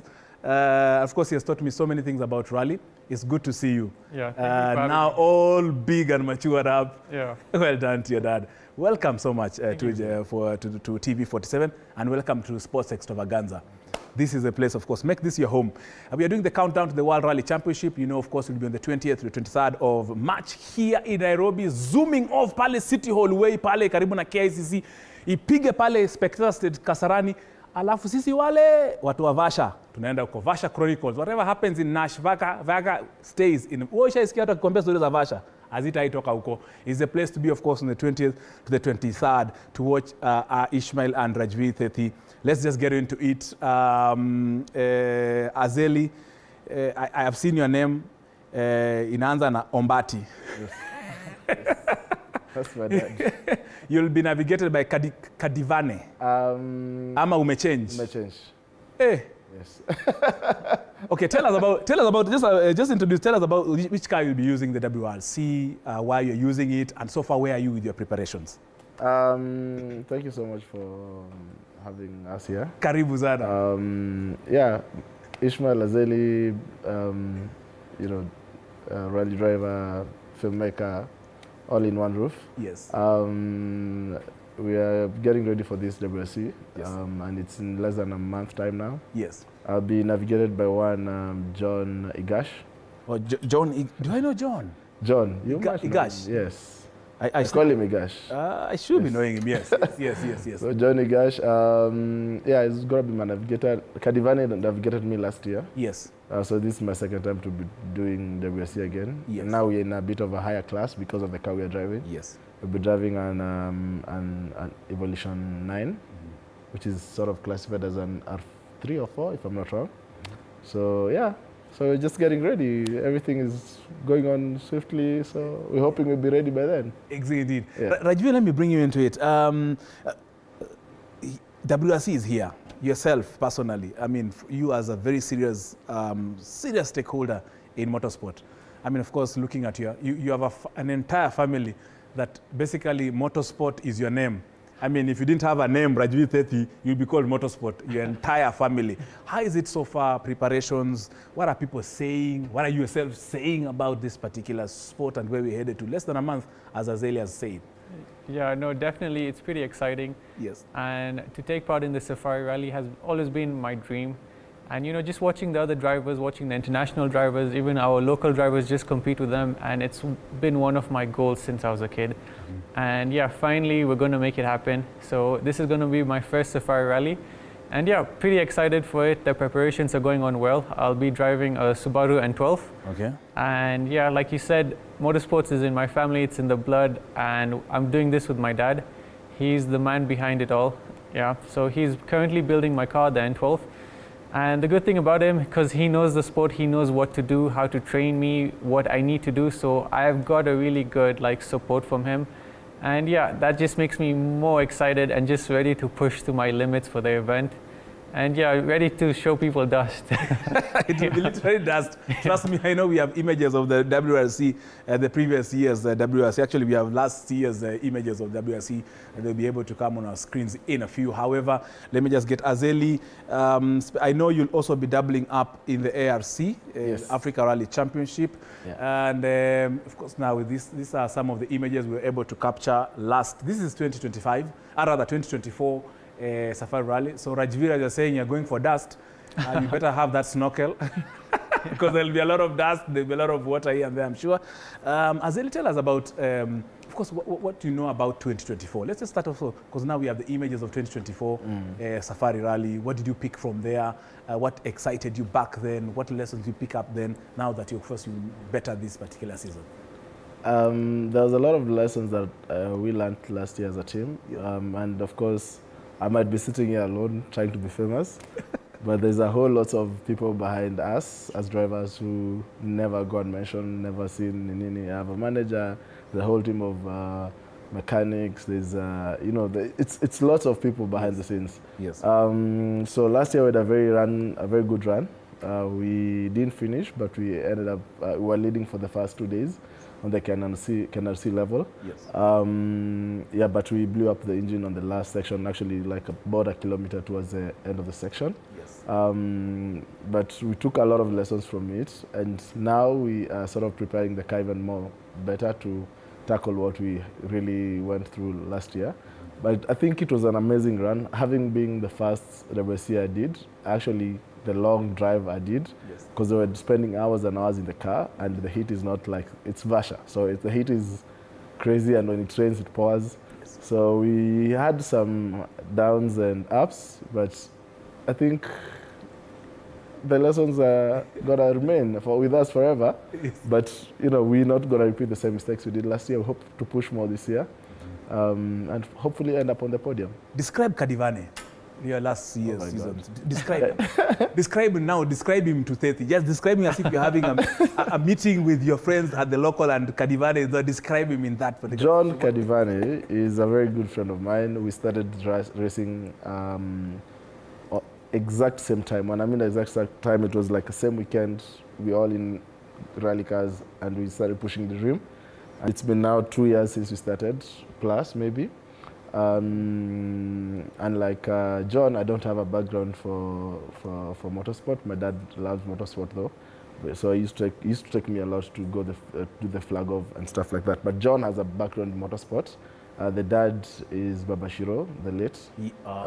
So for me to have met John, and I approached him, told him, yo, can you please build me a car, and let's start from scratch. So we went ahead, bought a car, built. So John Kadivane has been such a good support system to me and the entire team, and to some extent where I have to go work and still land, let's say like today and tomorrow I have a race, and I still got into that car and it's still working. Yes. So that's how much trust I have for John, and I respect him so much as a brother and also as my team principal and also team head engineer. Well done, well description. Hey, Kadivane, uko na CV mzuri sana. Well done to that. Of course, Rajveer, yourself, the lessons that yourself, I'm sure you watched, I'm sure you are actually in the mix. Yeah. Either support staff or volunteer, or you must have been in the mix of the 2024 Safari Rally. What lessons did you pick from there? What did you see, both from our local drivers, also from the international drivers, like the defending champions, Kinanoviri? What did you hear from? What did you see? What did you learn that, of course, you want to bring to 2025? Yeah, no, definitely. Like for me, when WRC came back into Kenya, my first goal was to volunteer. So I was actually, as an official, just helping out the organizers. And from there, I just learned like what it takes to organize a WRC. Like it's not easy. Obviously, it's quite difficult having like international standards. Yes. And then from there, I took it one step down and I became a spectator. And so the good thing about spectator is like you have the free movement, you can go meet the drivers and just interact with them. Yes. And so that was pretty cool because like I met a lot of drivers and it was good interactions with them. And yeah, overall it was really good, and it just got me itching to come and drive this year because I'm just missing out on so much I can do. Yes. So that's why this year my goal was just to take part in the Safari Rally. So basically last year I didn't take part much, I didn't participate much in motorsports because my idea was just to take it slow, make a budget, and then take it over this year. So at least I know I would perform well. You did. And describe your navigator. Of course, you haven't introduced. You see, your navigator is very mad at you right now. You've not even mentioned him yet. Yeah. I want to give you time to describe your navigator. Describe him when you are maybe, he's not around, but you can describe him. Who is he? What does he do? What does he like? Just the way, of course. Yeah, no, definitely. I think this year I'm going to go with Wayne Fernandez. Yes. He was actually the first person to co-drive me. Our first race was the Guru Nanak Rally, and it was my debut into the sports, and I think we did really well. Yeah, I think as a first time, like a first crew, we did really good. Yes. And yeah, he's, what can I say? He's just short. What is his worst habit in the cockpit? When you tell him out so they can correct it before 20th. No, I can't call him out, but yeah, just kidding. I think he's pretty good. He's had quite a good experience, and we've made a bond because we've done a couple of rallies together, a couple of KNRCs together. So we understand each other's pace and each other's rhythm. So I think for Safari, we're going to be a good fit. And yeah, I think together we're going to do something good. Yeah. We'll be looking forward to that. I'll be there personally, so trust me, though a bit covered up with the dust. Ishmael, who are behind you? Who are these people, organizations or individuals who are behind you, who have been behind you? Tell us from the start who are pushing you to go do this thing. Who are these people? They'll be very happy to hear that indeed you appreciate the efforts, whether it was even kama alikupatia spanner, kama alikupatia carburetor, kama alikupatia hata pump. Unajua? Yes, no, it's important. Do you have time? Maybe that's that. Yeah, as I said, man, it's an absolute pleasure to literally walk into this sport and find people who can support you. Yes. And not just support you, be there even when you're failing. True. Was I'm like none of the rally drivers ever, even all the world, you can check. It's proven. You must have rolled the car, you must have crashed into something. So there's a lot of like mistakes you must have done to get where we are. So these people are, there's so many, man. From my mom, my dad, who sort of supports, but they really love it, supports, but they don't really like they don't want to let you go do it. You sure you want to do this, Yeah. But they had their prayers are with us all the time. My wife, my kids, we were like 10, Barakabati and Tawi were like 10 and 6. Yes. 6 years old. So they always with me eating the dust, serving it fully. When you're training, they're always there. My guys who trained me, Mindo, Eric Bengi, the legend driver, all those people to my manager who's Milan Kantai, to the mechanics, John Kadivani, who's heading the technical team, Joe, to the team I'm in right now is Umoja Racing. We have a very good understanding. Yes. And so we sort of also, when you're making things, we plan things together, have a plan before the actual events. Like tomorrow we have an event. So the whole of today we're spending having those plans ongoing and stuff like that. Yes. There's an amazing support system. This interview will not be over if I don't mention Betika. Because I don't think if I was alone, this could be possible. I think these guys, as an organization, they've come through for me big time. And I really appreciate every single person who sits in that boardroom to say, let's give him a try. It's been 2 years. I think I've only run under Betika so far. And it's been an amazing, amazing season for me. So the list is endless. To my church, the support does not go unseen. It's an amazing, beautiful journey, and the support system is something that you cannot do without in this motorsport field. Very true indeed. Yeah. And of course, I know you are one of the bosses of Betika. People, one of them plays golf, so we play golf together. So I will pass on your message. Please do. Check the hand. Kuna Ishmael amesema asante sana. Yes. I know he's a lover of the sport itself, and of course motorsport indeed, because I've seen a lot of events that Betika has really been supporting, rallycross, you name them. Now here at WRC, they've been there last season, they were there. Yeah, so. They also support me in rallycross, so it's every other rallycross I'm part of the team, I'm the head of the team. Yes. Maya, Steve, everyone in that boardroom. I really appreciate those guys. They're doing an amazing job around the community, and they appreciate the support. We'll come back later to you to tell us about why Umoja Racing. Why Umoja? Yes. Watu wa Umo. Watu wa Umo. Why Umoja Racing? And also you tell us about this event. You come back, but let's hear Rajveer. Rajveer, who are these? Of course, I know you. I can guess what you're going to say, but I'll let you say it. But who have been really supportive of you?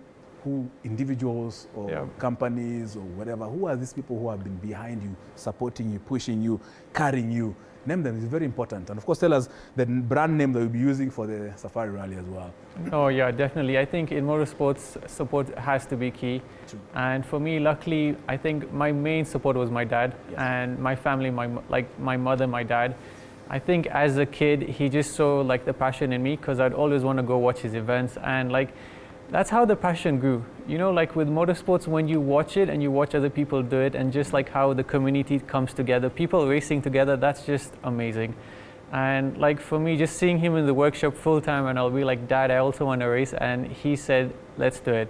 So yeah, since I was 12 when I did my first event in Hatha River in my autocross, when I was like in 2014, he's always been there for me, building my car, like supporting me financially, like even the smallest things, he's always been there. But like recently, he's done so much for me, and I think it's time for me to take over from him. So yeah, definitely I'm like, there's people who are helping me now, like Eric Bengi, he's there for Team 7-70, and also Thai Racing. So Thai Racing came on board, and the funny thing is, Thai Racing, they also got inspired from my dad. And like in Punjabi, they call him Mamaji, like an uncle. And they used to watch him race, and they're like, Mamaji, I want a car, Mamaji, I want this. And they know who I'm talking about, but yeah. So I think even from them, they're like, listen, we've known Raji since he was a kid, and we've started our team. I think it's time we come together and grow as one. So that's Thai Racing now. So I'll be racing under Thai Racing in the WRC, and it's just like one family group, and it's just my dad like inspired us to race. So yeah. And indeed, his dad is one of those who also trained me to understand motorsport. Trust me, I was green from Western Kenya. The only sport I knew was rugby and football. Motorsport, I just came to learn it in Nairobi. And of course, I know the dad used to actually, when I used to do interviews back then, when I was in a different station, he used to call me to his garage, tell me so many things, rip up the car, tell me this is this and this. So indeed, I know, definitely you have been raised by a very established hand in motorsport. So also, please send my thank you. I know he's watching, or he'll watch it, but really thank you to your dad really for also being part of this Tony Kwalanda today. I know he saw me when I was very thin, thinner than you, by the way. Oh, no way. I'm not calling you thin, though. If you're joining us, this is, of course, Sports Extravaganza. I am joined with Ishmael Azeli and as well as Rajveer Sethi, who will be participating in the WRC Safari Rally. We are discussing about the preparations, where they are, the car they're using, what is up. What is up also for you, even if you cannot be part of it. Remember, you can also just come and spectate and be, because motorsport is the sport currently that most people love. I know just before the we have time. Azeli, you talked about Umoja. Tell us about why Umoja. Already we've been told, Rajveer has told us why the name. Yourself, why Umoja? And what is the event tomorrow? Yeah. Yes. Umoja is a group of young, dedicated, motorsport lovers who came together and decided, okay, let's make a group where we will sort of try and make racing a bit cheaper. It's a very expensive sport, like super expensive. So, so we decided to come together to make this, racing cheaper. Yes. To people of our peer groups, people on our age level, people who can understand each other and talk the same language. Yes. So one guy, Clement and Kadivane, are the founders, and we have been supporting training and equipping the young generation that wants to join the motorsport.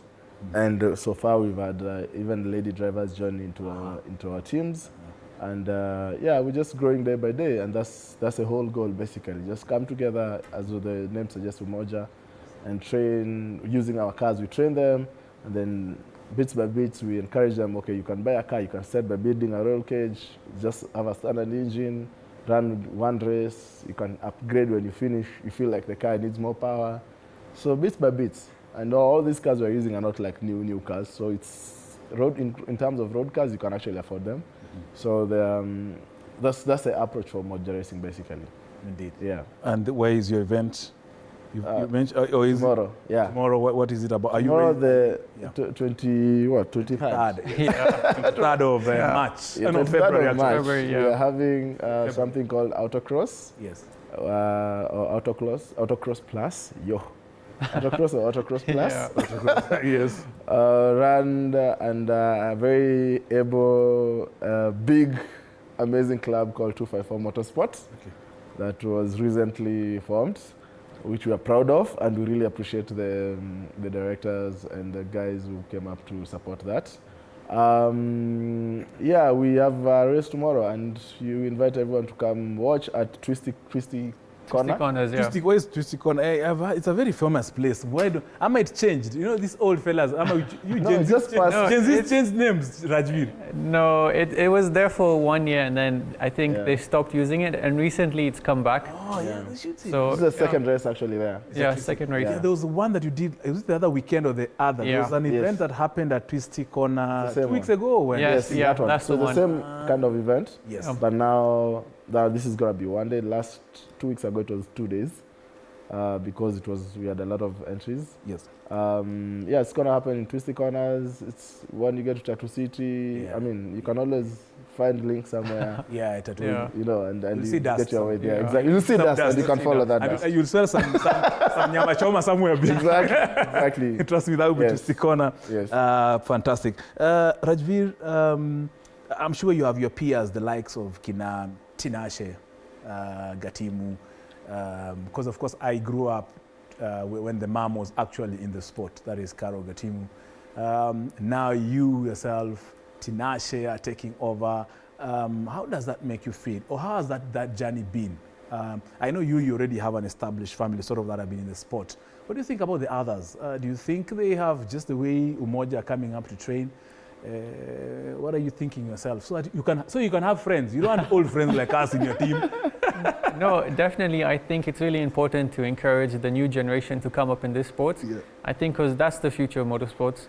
And like in Umoja Racing, they're making it more accessible for people to come and race. Yeah. So yeah, to be honest, even for me, I encourage everyone to take part in the sports because it's something totally different. I mean, it's like a totally different experience for everyone.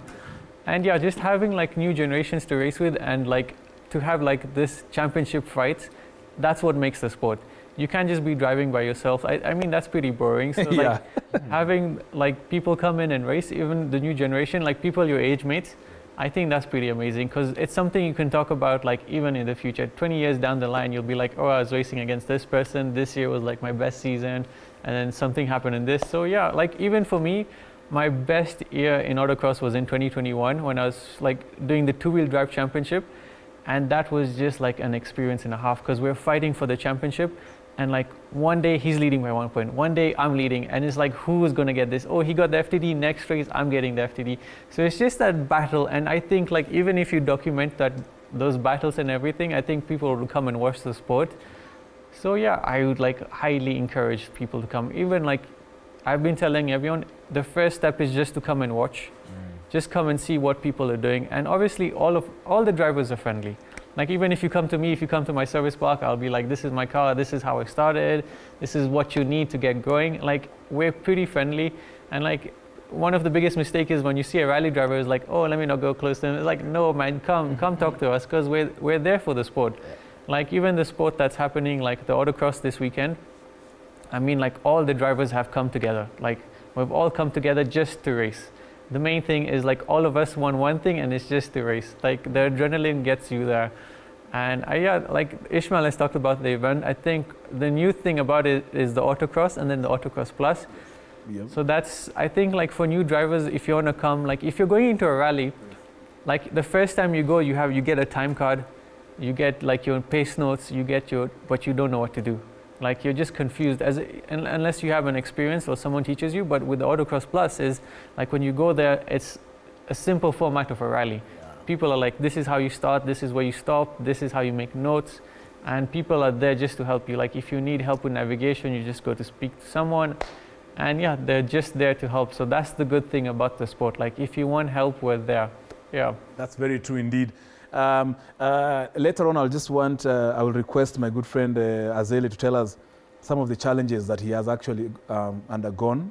Also, as with Rajveer, share us some of the challenges yourself that you've gone through, how you've overcome them. And just in case if someone wants to learn, just as you mentioned, they've just actually answered that question. You can always participate in these events. Just go there as a spectator. Myself also, I came from Kakamega, I spectated, and then I loved the sport. So definitely that bag will catch you up with you. And also you might be having a junk car in your yard, and it's just rotting there. These experts can actually come and look at your car and they're like, this can work somewhere. So definitely just have this kind of interactions. You just never know. So we're taking a very, very, very short break. They'll be back, of course, to share some of their challenges, some of the opportunities, things that have made them stay in the sport. Because at the end of the day, Rajveer's father wants something on the table. Akirudi nyumbani asirudi mkono mtupu. Azeli's family also as well. Akitoka rally, daddy, wapi mkate. So of course, we'll be able to share all these things after this very short break. Don't go away.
Welcome back. This is live. This is Sports Extravaganza. Every Saturday from 4 to 7 p.m. This is the place to be for all the sports cuisine in the world. My name is Tony Kolanda, Sports Extravaganza here. I'm not alone. I'm with the stars to watch during the WRC or the World Rally Championship Safari Rally 2025. on 20th to 23rd of March Nairobi, watakuwa pale KICC. Unajua saa hii unawapatia opportunity mutangamane nao, mukae na wao, because Saila amevaa overall na amevaa hizo mahands zake na amedungama kila kitu, hautamgosea. So saa hii ndio time unaweza mgotea. I have of course the stars, Kenyan stars, one Ishmael Azeli, who will be of course with the Umoja team, as well as Rajveer Thethi. Say that team again. Thai. Thai Racing. Thai. Thai. TAI, yeah. Forgive my tongue, where I come from. Thai Racing, of course, Rajveer Thethi, the entire team, of course. They are some of our local stars, amongst other local drivers who will be participating in the 2025 WRC Safari Rally starting next month, 20th to 23rd. TV47, Radio 47 will be on ground. Tutakuwa na KCB. Tutakuwa na vurumisha.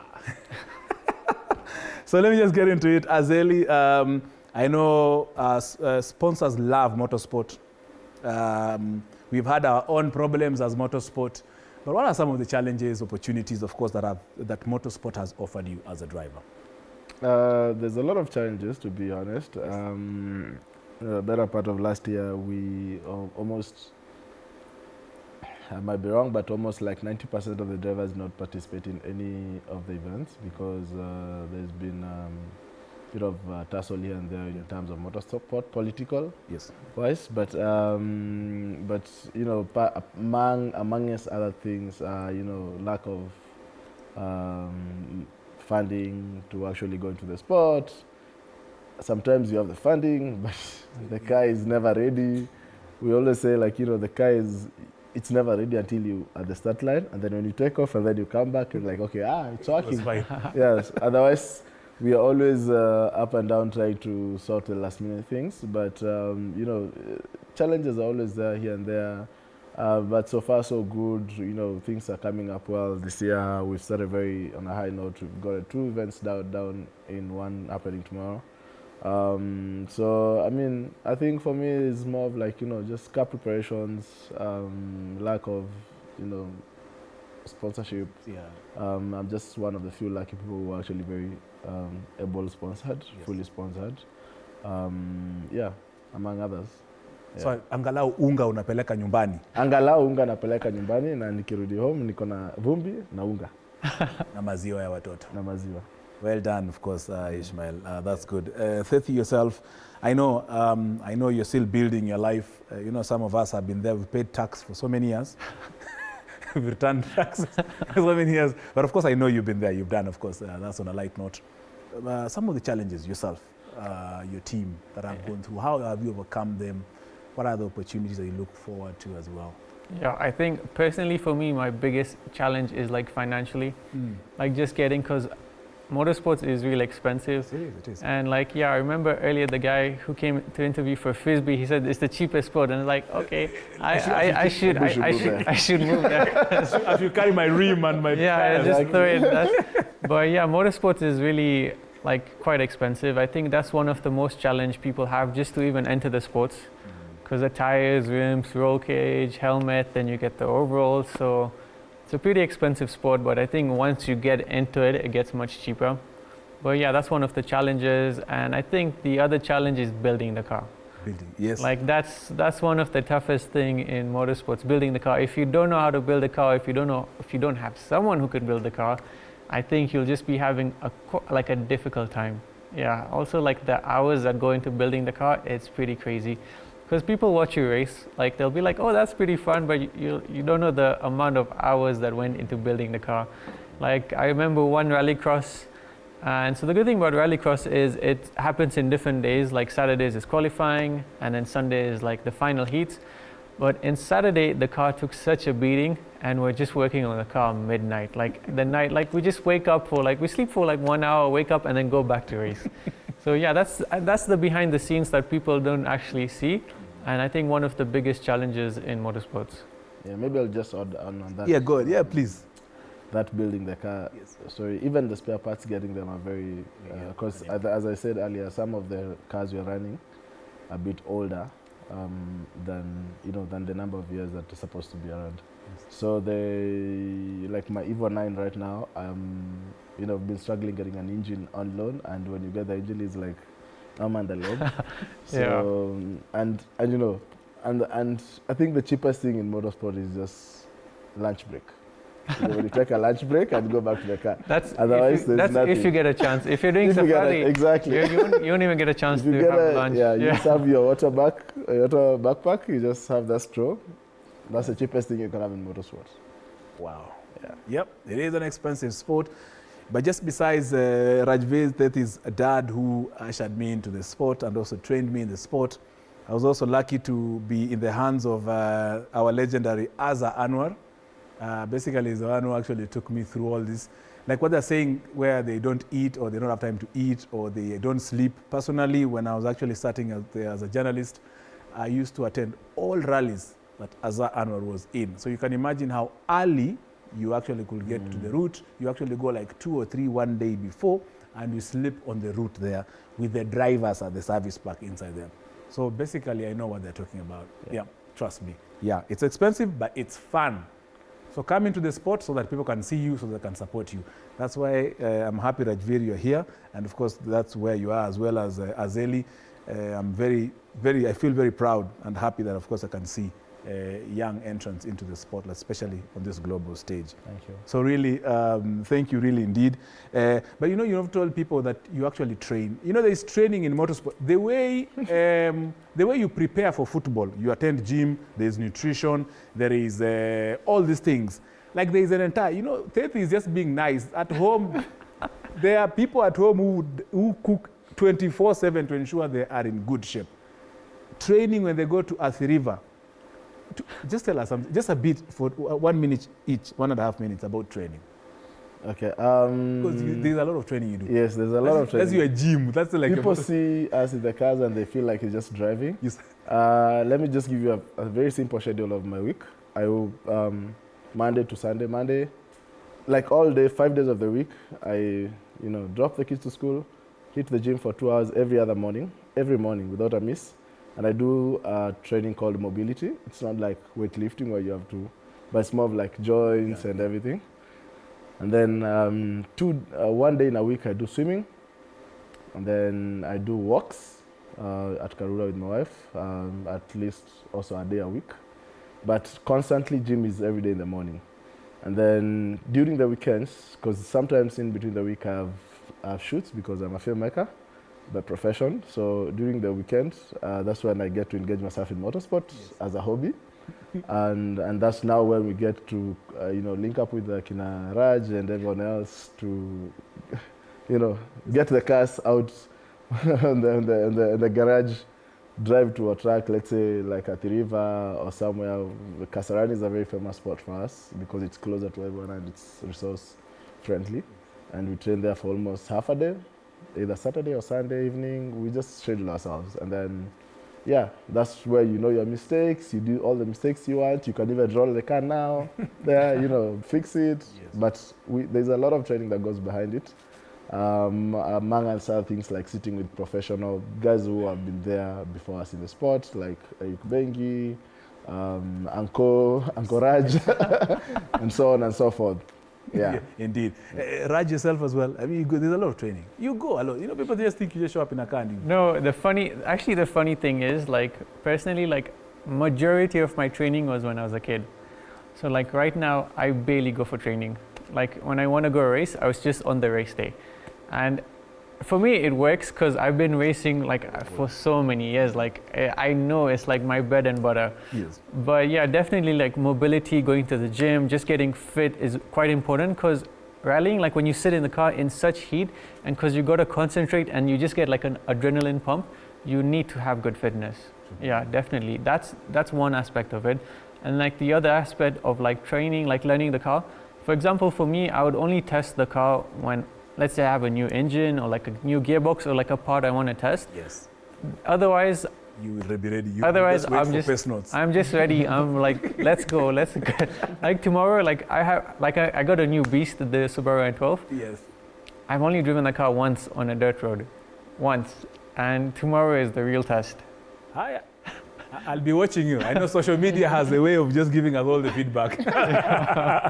So, of course, all the best there, Raj, of course, in your testing. And, of course, also all the best as you prepare for WRC. Thank you. Ishmael, all the best. Lovely story. Yeah. And, of course, well done to your entire teams that are actually working behind the scenes. I know there's a lot that goes into you being here and you being on the track as well. Yeah. So keep on doing what you do. We shall be there to support you as a station. Thank you so thank you so much for making time, Ishmael. Thank you for Rajveer, of course, and the entire team. This is Sports Extravaganza. Every Saturday, remember, 4 to 7 p.m. This is the place to be. My name is Tony Kwalanda. Now, let's just switch a little bit gears from Nairobi. Let me take you all the way to Kisumu, where there's a team known as Kisumu All Stars that is facing a lot of challenges.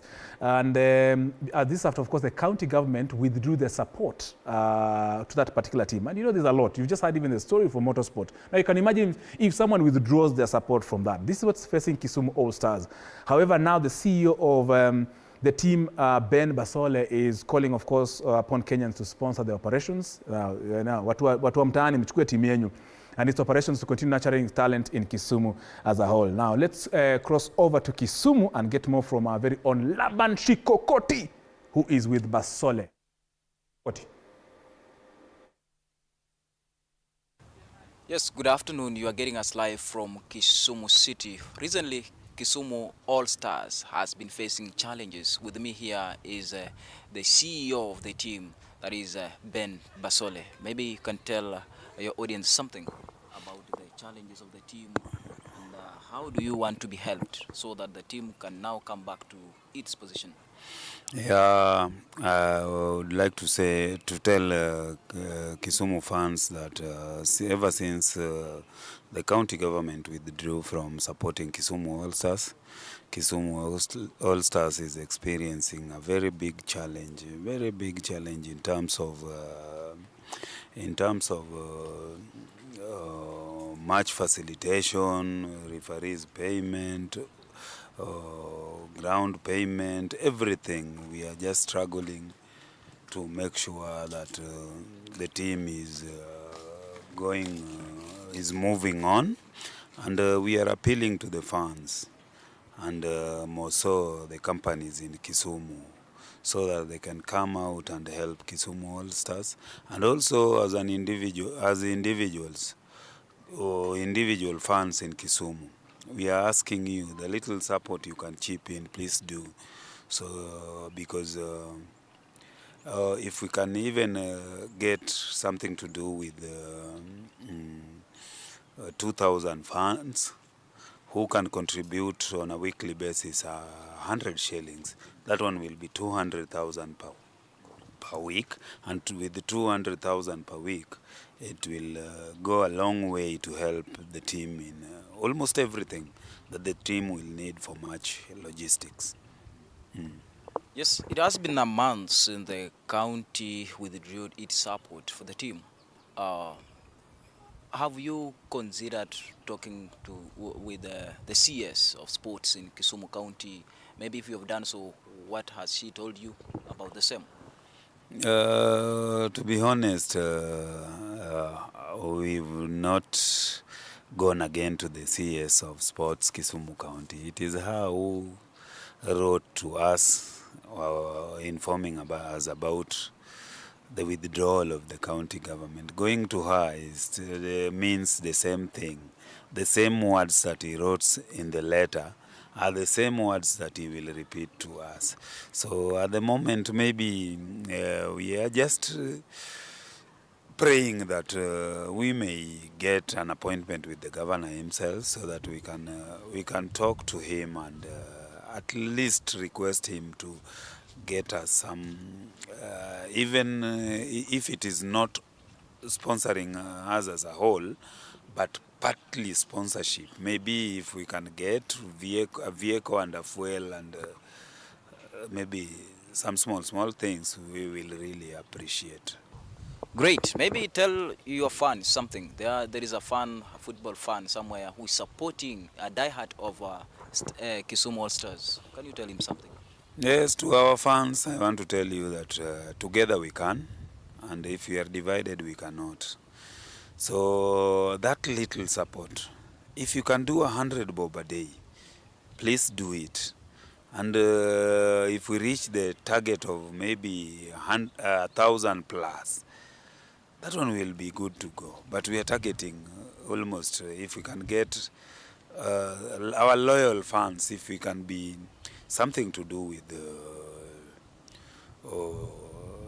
2,000 or 2,000 plus, that one we will be getting 200,000 a week. And with the 200,000 a week, it is good to run a team for a bit of logistics.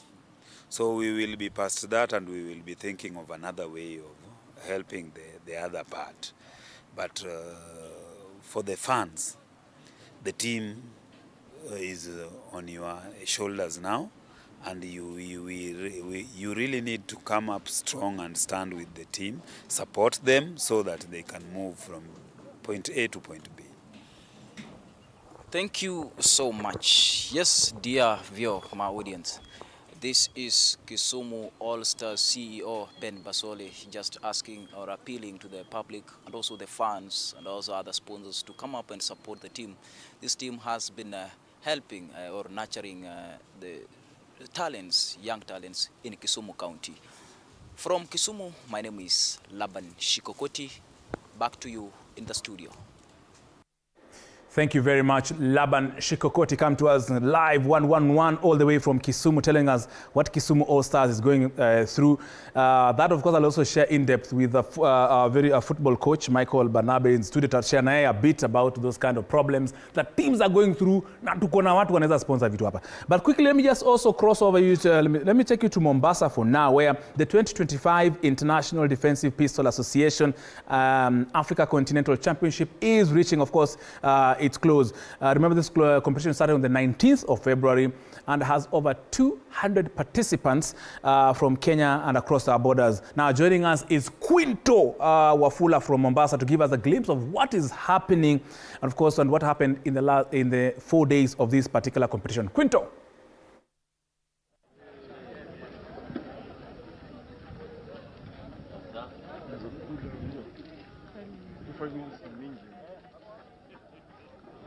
Stanley?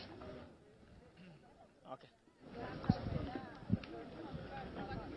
Kaka?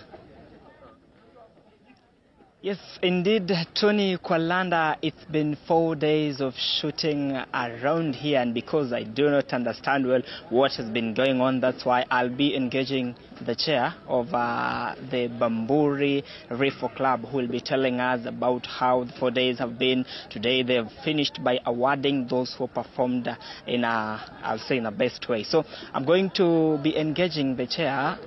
Just start by telling us your name and how the 4 days have been. My name is Abdul Hakim Daoud. I'm the chairman of Bamburi Rifle Club. We've had an amazing 4-day event. It was indeed successful, incident-free, and everybody had a blast. We had shooters from the various formations of disciplined forces, civilian shooters and also foreign shooters coming all the way from America, Australia, Austria, Slovenia, Russia, and also Pakistan. Yes. At which level was the competition? This was a Tier 4 level 4 event, which is a sanctioned match from the headquarters, which is United States of America, USA. The discipline is called IDPA, International Defensive Pistol Association. Yes. How many participants participated? We had 200 participants, and it was quite challenging for all the competitors who took part in this event. Yes. What about in Kenya? How have those competitors from Kenya participated? From the statistics and also from the display at the podium, Kenya won a lot of medals. Yeah, medals and trophies. Yes, so many of them remain in Kenya. Okay. Yes. So why should we embrace this game? People say, why should we go? I only used to seeing guns during war, what have you. Why should we embrace this game? To maintain highest levels of safety, there's no game which you cannot play. Yeah, we've embraced the proper discipline of it, being practical and theory. We've gone through various exams, and most of the Kenyan managed to succeed well in these exams. Okay. So for those who have succeeded today, or rather in today's competition, is there another level of competition or what follows? Yes, we intend to travel to the USA sometime for the national championships, which is We have a number of about 600 to 800. From Kenya, how many will be going? We project about 50 shooters from Kenya. Yes. Okay. So maybe I ask you again this question. Somebody, what are the qualifications for someone to join this Rifle Club to be one of your members? You need to have that interest in the sport. And then also you need to be of sound mind. Okay. Yeah, you need to go through the various tests from the regional police, and then also vetting from the firearm licensing board. Yes. So you should have your own firearm. Yeah, that is if you want to own your firearm for sporting discipline. But still at, let's say for instance, somebody doesn't own their own firearm. Are they provided here at the Rifle Club? No, we do not provide here. We only emphasize somebody to start with the air gun, which is the Olympic version of guns. Yes, once somebody progresses well over there, and then we can go inside the ballistics. Yes. So your last word, maybe now you are called to any stakeholders or any other people keeping in mind about just how the game has been and generally how this game is viewed by the society. Yeah, I would like to invite all the licensed firearm holders not to keep their firearms in the safe. There's a lot you can do in these guns. There's a lot of sporting disciplines which you can adopt and enjoy yourselves together with the other licensed gun holders.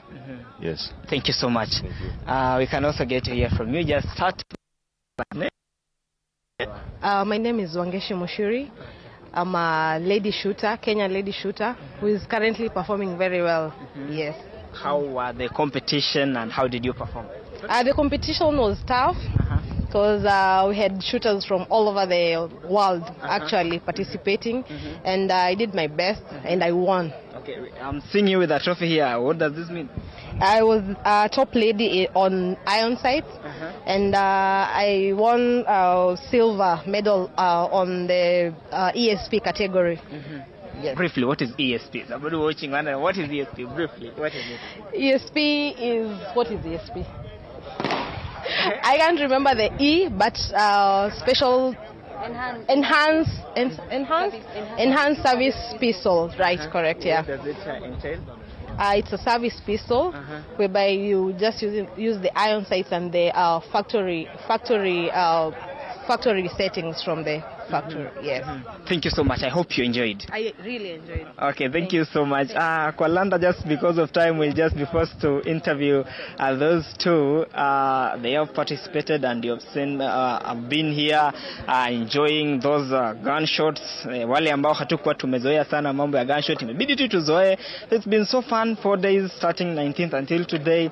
It's been very, very awesome, and now people are being called. Those who own their firearms should also come out so that they can be in such a gaming activity. So siseme tu wanajua tu mambo ya manu kupigwa and what have you. So live here from Bamburi, it is in Kisauni sub-county at Bamburi Rifle Club. My name is Kinto Wafula. Back to you in our studios.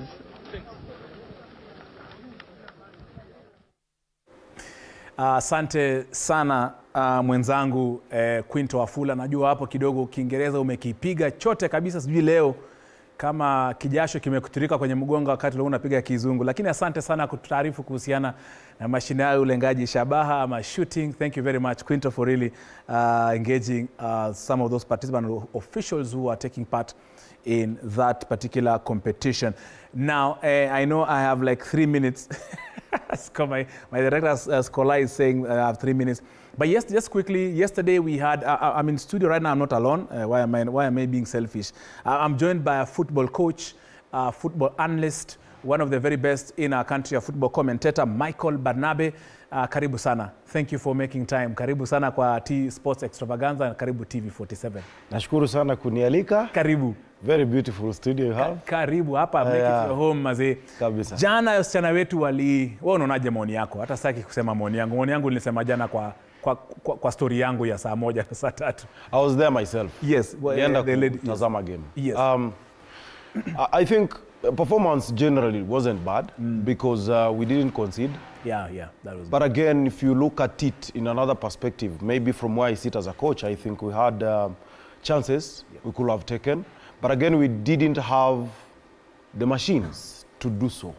And if you've read here and there, the coach, Beldin, actually amepata a lot of criticism as to why, you know, concerning her decisions in terms of team selection, na pia substitutions, you know, key decision makers kwenye technical bench yake ni kina nani, because you really wonder why you have top scorers from 3 different you know, countries. In China, we've had, you know, some ladies playing Champions League, yet they didn't play. So there were many technical errors that hazingetupatia ushindi, and I'm so worried, honestly. We are going to Tunisia next week. What will happen to us? Honestly, I'm just worried. You tell me what will happen to us. You are the coach. You know, I don't want to imagine, but I think we still have a chance. Yeah, we do. Kwa sababu wale wasichana tulivyowaona Tunisia kidogo sio hawako vizuri, and I think pia jua yetu ilitusaidia sana. We had the cool hour, some cooling minutes, that's what they call it, mara mbili kwenye game nzima, and you could see walikuwa na tactic fulani wanatumia, wanaanguka, wanalala chini, machela zinaingia, wapate kupumua. Kwa hivyo it was a mind game and they succeeded. And you could see their coach, you know, shouting from the touchline, you know what, follow what you're supposed to follow. And getting you know, a goalless draw away in Kenya, it is not something simple. And if you heard what the coach said and their captain in the pre-match analysis, they were very afraid. Specifically, walikuwa afraid na kina Mwanahalima, kina Gentrix. They expected a lot of competition. Okay. Wacha tuenda kwa hizo umesema hizo ma comments zao, ma feedback, what they said after the pre-match. We shall hear them. Alafu ukishasikia alafu utatuambia what do you think, was it true, was it actually something that made sense. This is Sports Extravaganza. Huyo ni Michael Barnabe. We shall be back with more about that particular game after this very short break.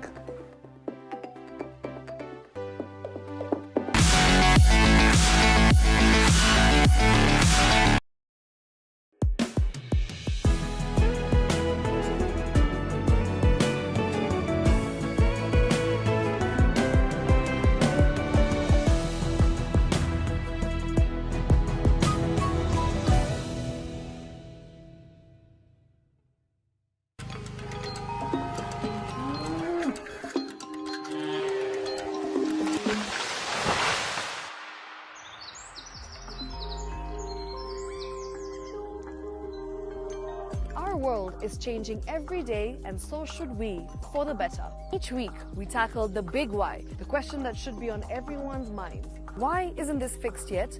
Deforestation, global warming, and the adverse effects of climate change. The future isn't just something that we inherit, it's something that we create. Join us on The Green Fix as we tell the stories of those who refuse to give up.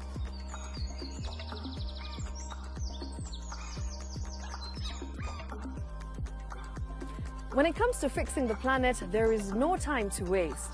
Join me, Shiksha Arora, on Thursdays at 9 p.m. on The Green Fix as we look into the big why, you and I.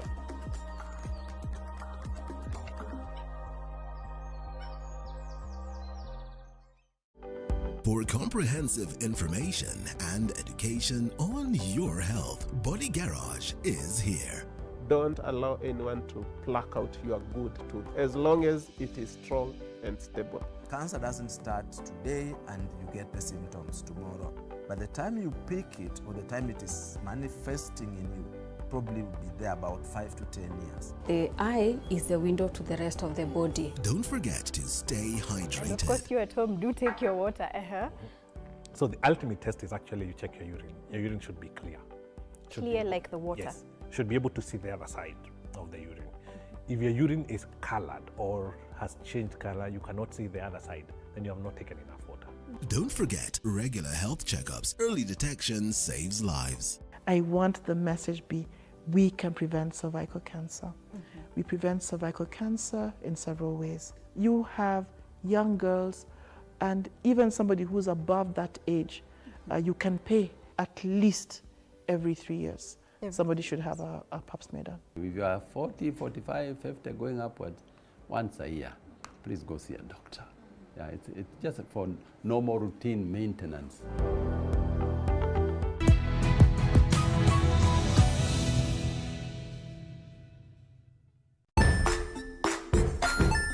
Hey there, friends. Welcome to Kids on the Block, where fun and imagination come alive. We dive into magical world filled with exciting adventures and awesome friends. What position were you in? I was number 2. What position were you? Number 1. He decided to cross the bridge by his house and look for food on the other side. We're going to do half cup of chocolate chips, and the other one, we're going to do half cup of the blueberries. So, grab your imagination hats and get ready to explore with us. Join us every Saturday at 9 a.m. for new friends, amazing stories.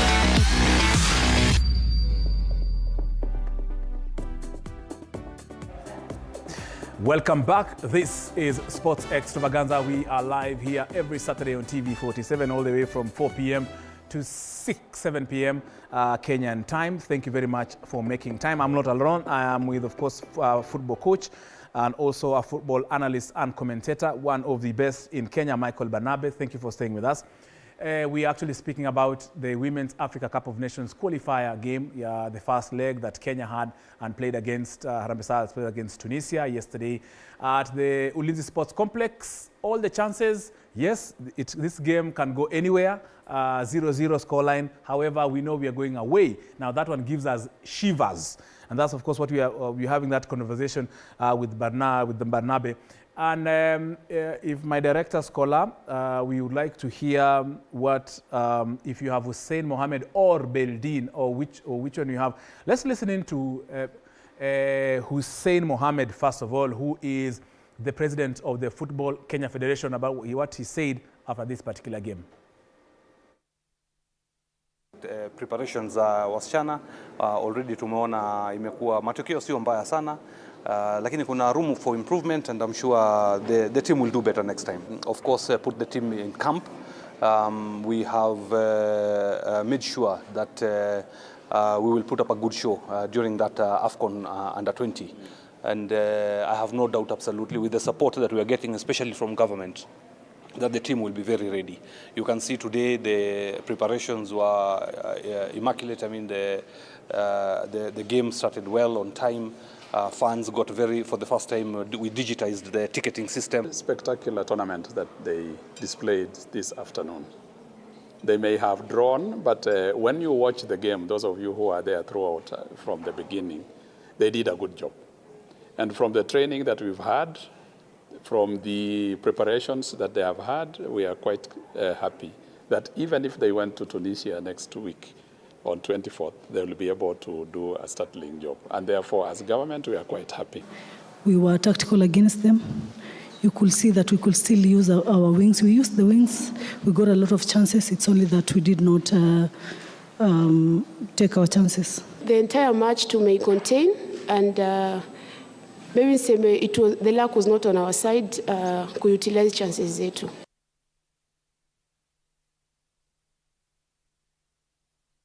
All right. My director scholar asked me to go for a very short break. We're just sorting something out. Technical issue. Will be back in a bit.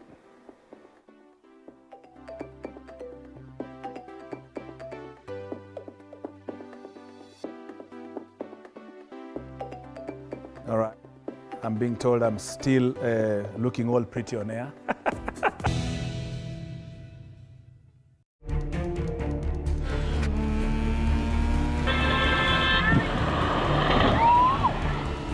This thing is very highly perishable.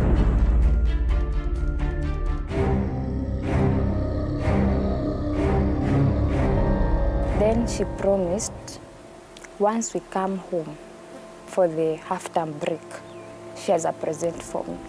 Before even we broke from it, she passed away. Sasa huyo mtoto wangu alikuwa mdogo sana.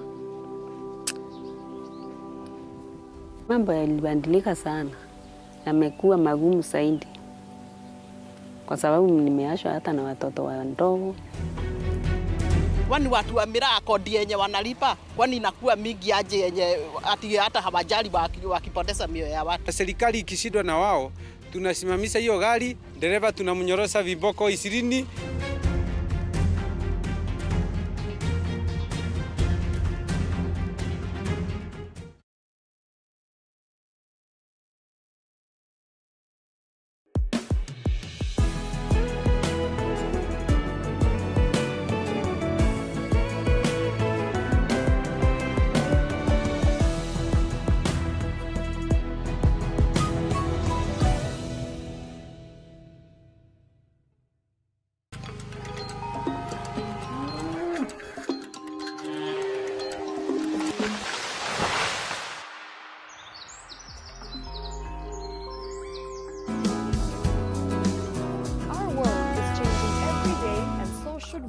For the better. Each week, we tackle the big why, the question that should be on everyone's minds. Why isn't this fixed yet?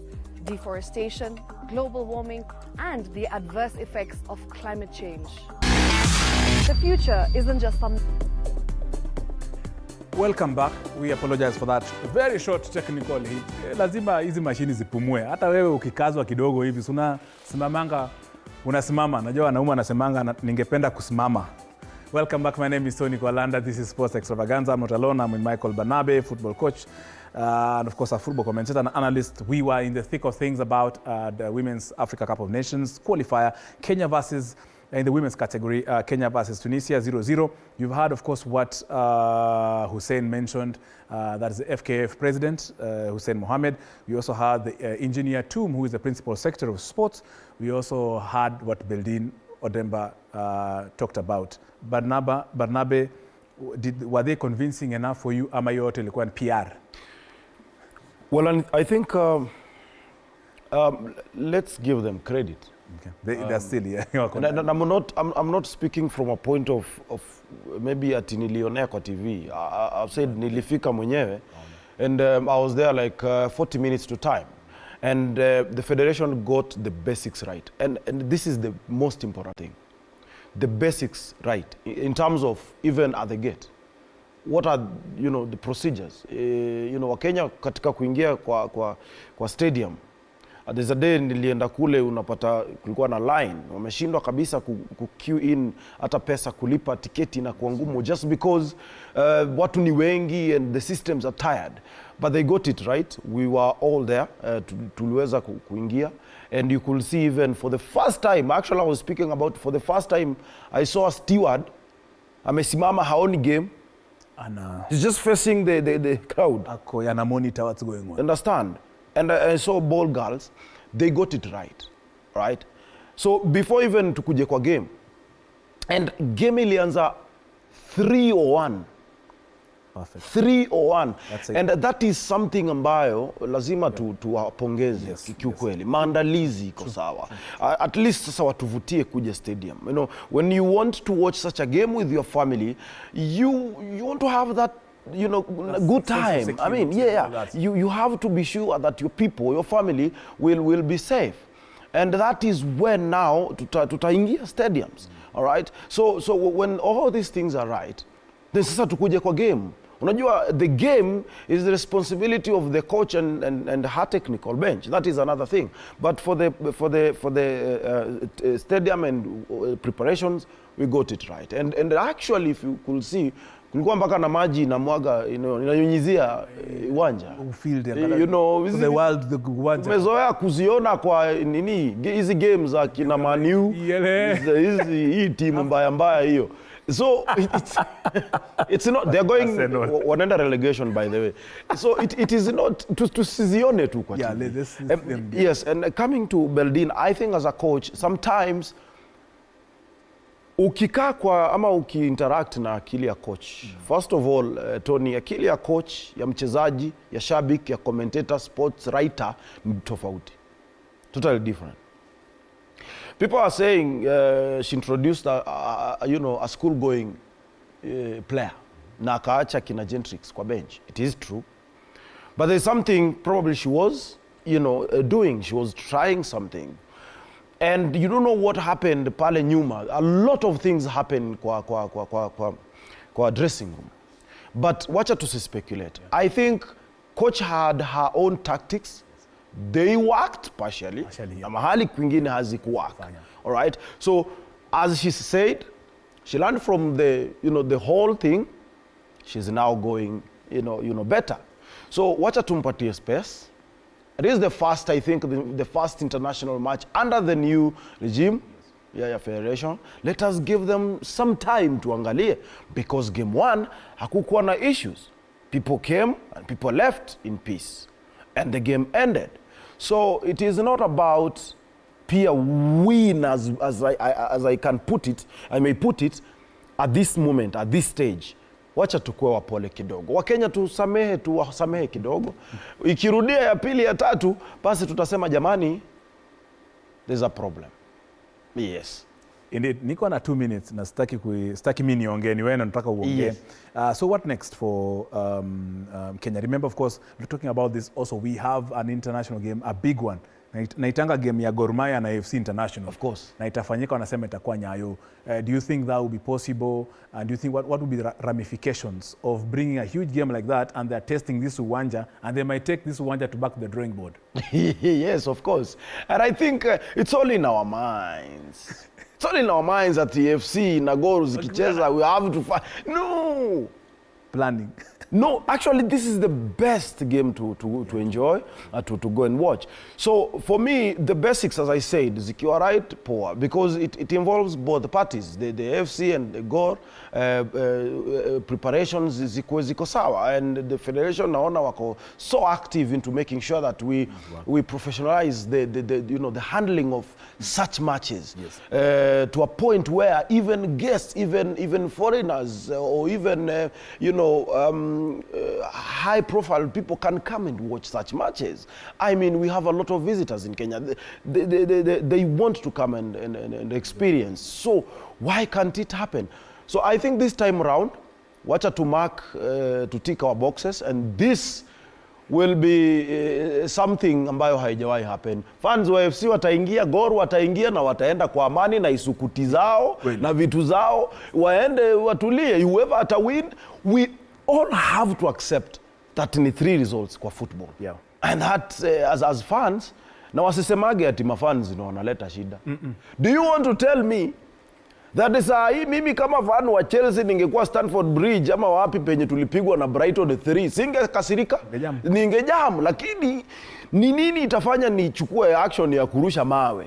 So it's not about sometimes fans, ni mikakati ambayo iliwekwa. Planning. Kama kuna lose mahali, kuna kanjia mahali anataka kuruka aende, si ataenda. Kweli. Yeah, so it's not about fans to contain, tuweke tu mikakati, to contain, and all will be okay. Mimi sioni shida. Very true. Michael Barnabe, a football coach, a football commentator, a football analyst, one of the best in Kenya. Thank you very much. I think our time has given us, wanasemanga kisogo kwa English sijui ni naangalia hapo ndo kidogo. Kuna watu hawana visogo. Sasa tutasema nini? Kuna wale watu wako na hawana kisogo kama Pep Guardiola, lakini of course that's where we reach for now. Many thanks indeed, Michael, for making time. Umesema tusiongelele kale ka team. Atatuwestia time. So this is Sports Extravaganza. On behalf of the entire team, Michael, thank you so much. Entire team, my producers, that is Stanley Nyaringita, Boniface Kimanzi, kuna uko nazo on behalf, acha niseme pia, on behalf of my director Scholar, on behalf of the sound engineer Kolo, on behalf graphics kulikuwa na Babu, ako hapo bado Babu, nani mwingine ako hapo ndani, everybody in the gallery, our floor managers here wenye wako hapa ndani, and of course all our guests who were able actually to make time for the show. Asanteni sana, and on behalf of Cape Media, we thank you. But just before we go, we leave you with some of your feedback that you're able to send us on WhatsApp. From me, and of course from Michael, have yourself a king-size weekend. Bye for now. Yeah, the nickname of Morocco national team is Atlas Lions. Favorite players are Zakim, Hakim, Ayub, we have Zakaria, we have Zedine, we have Ismail, etc. Hi Tony and everyone watching. Jibu yangu kuhusu swala la leo nitasema Moroccan national team nickname ni the Atlas Lions. Na players wao at least 5. Nitaanza na Mazraoui wa Manchester United kwa sababu nimesupport Manchester United. Alafu nifuatishe Amrabat, Sofiane, tuende El Nasser Yusuf, alafu tuende Akraf Hakimi, alafu tuende Diaz, Brahim, alafu kuna CH, alafu kuna Bono the goalkeeper. That's my take. Thank you. Sport Extravaganza. Atlas Lion. 5 players. Ziyech, Hakimi, Amrabat, Salah, Saibari.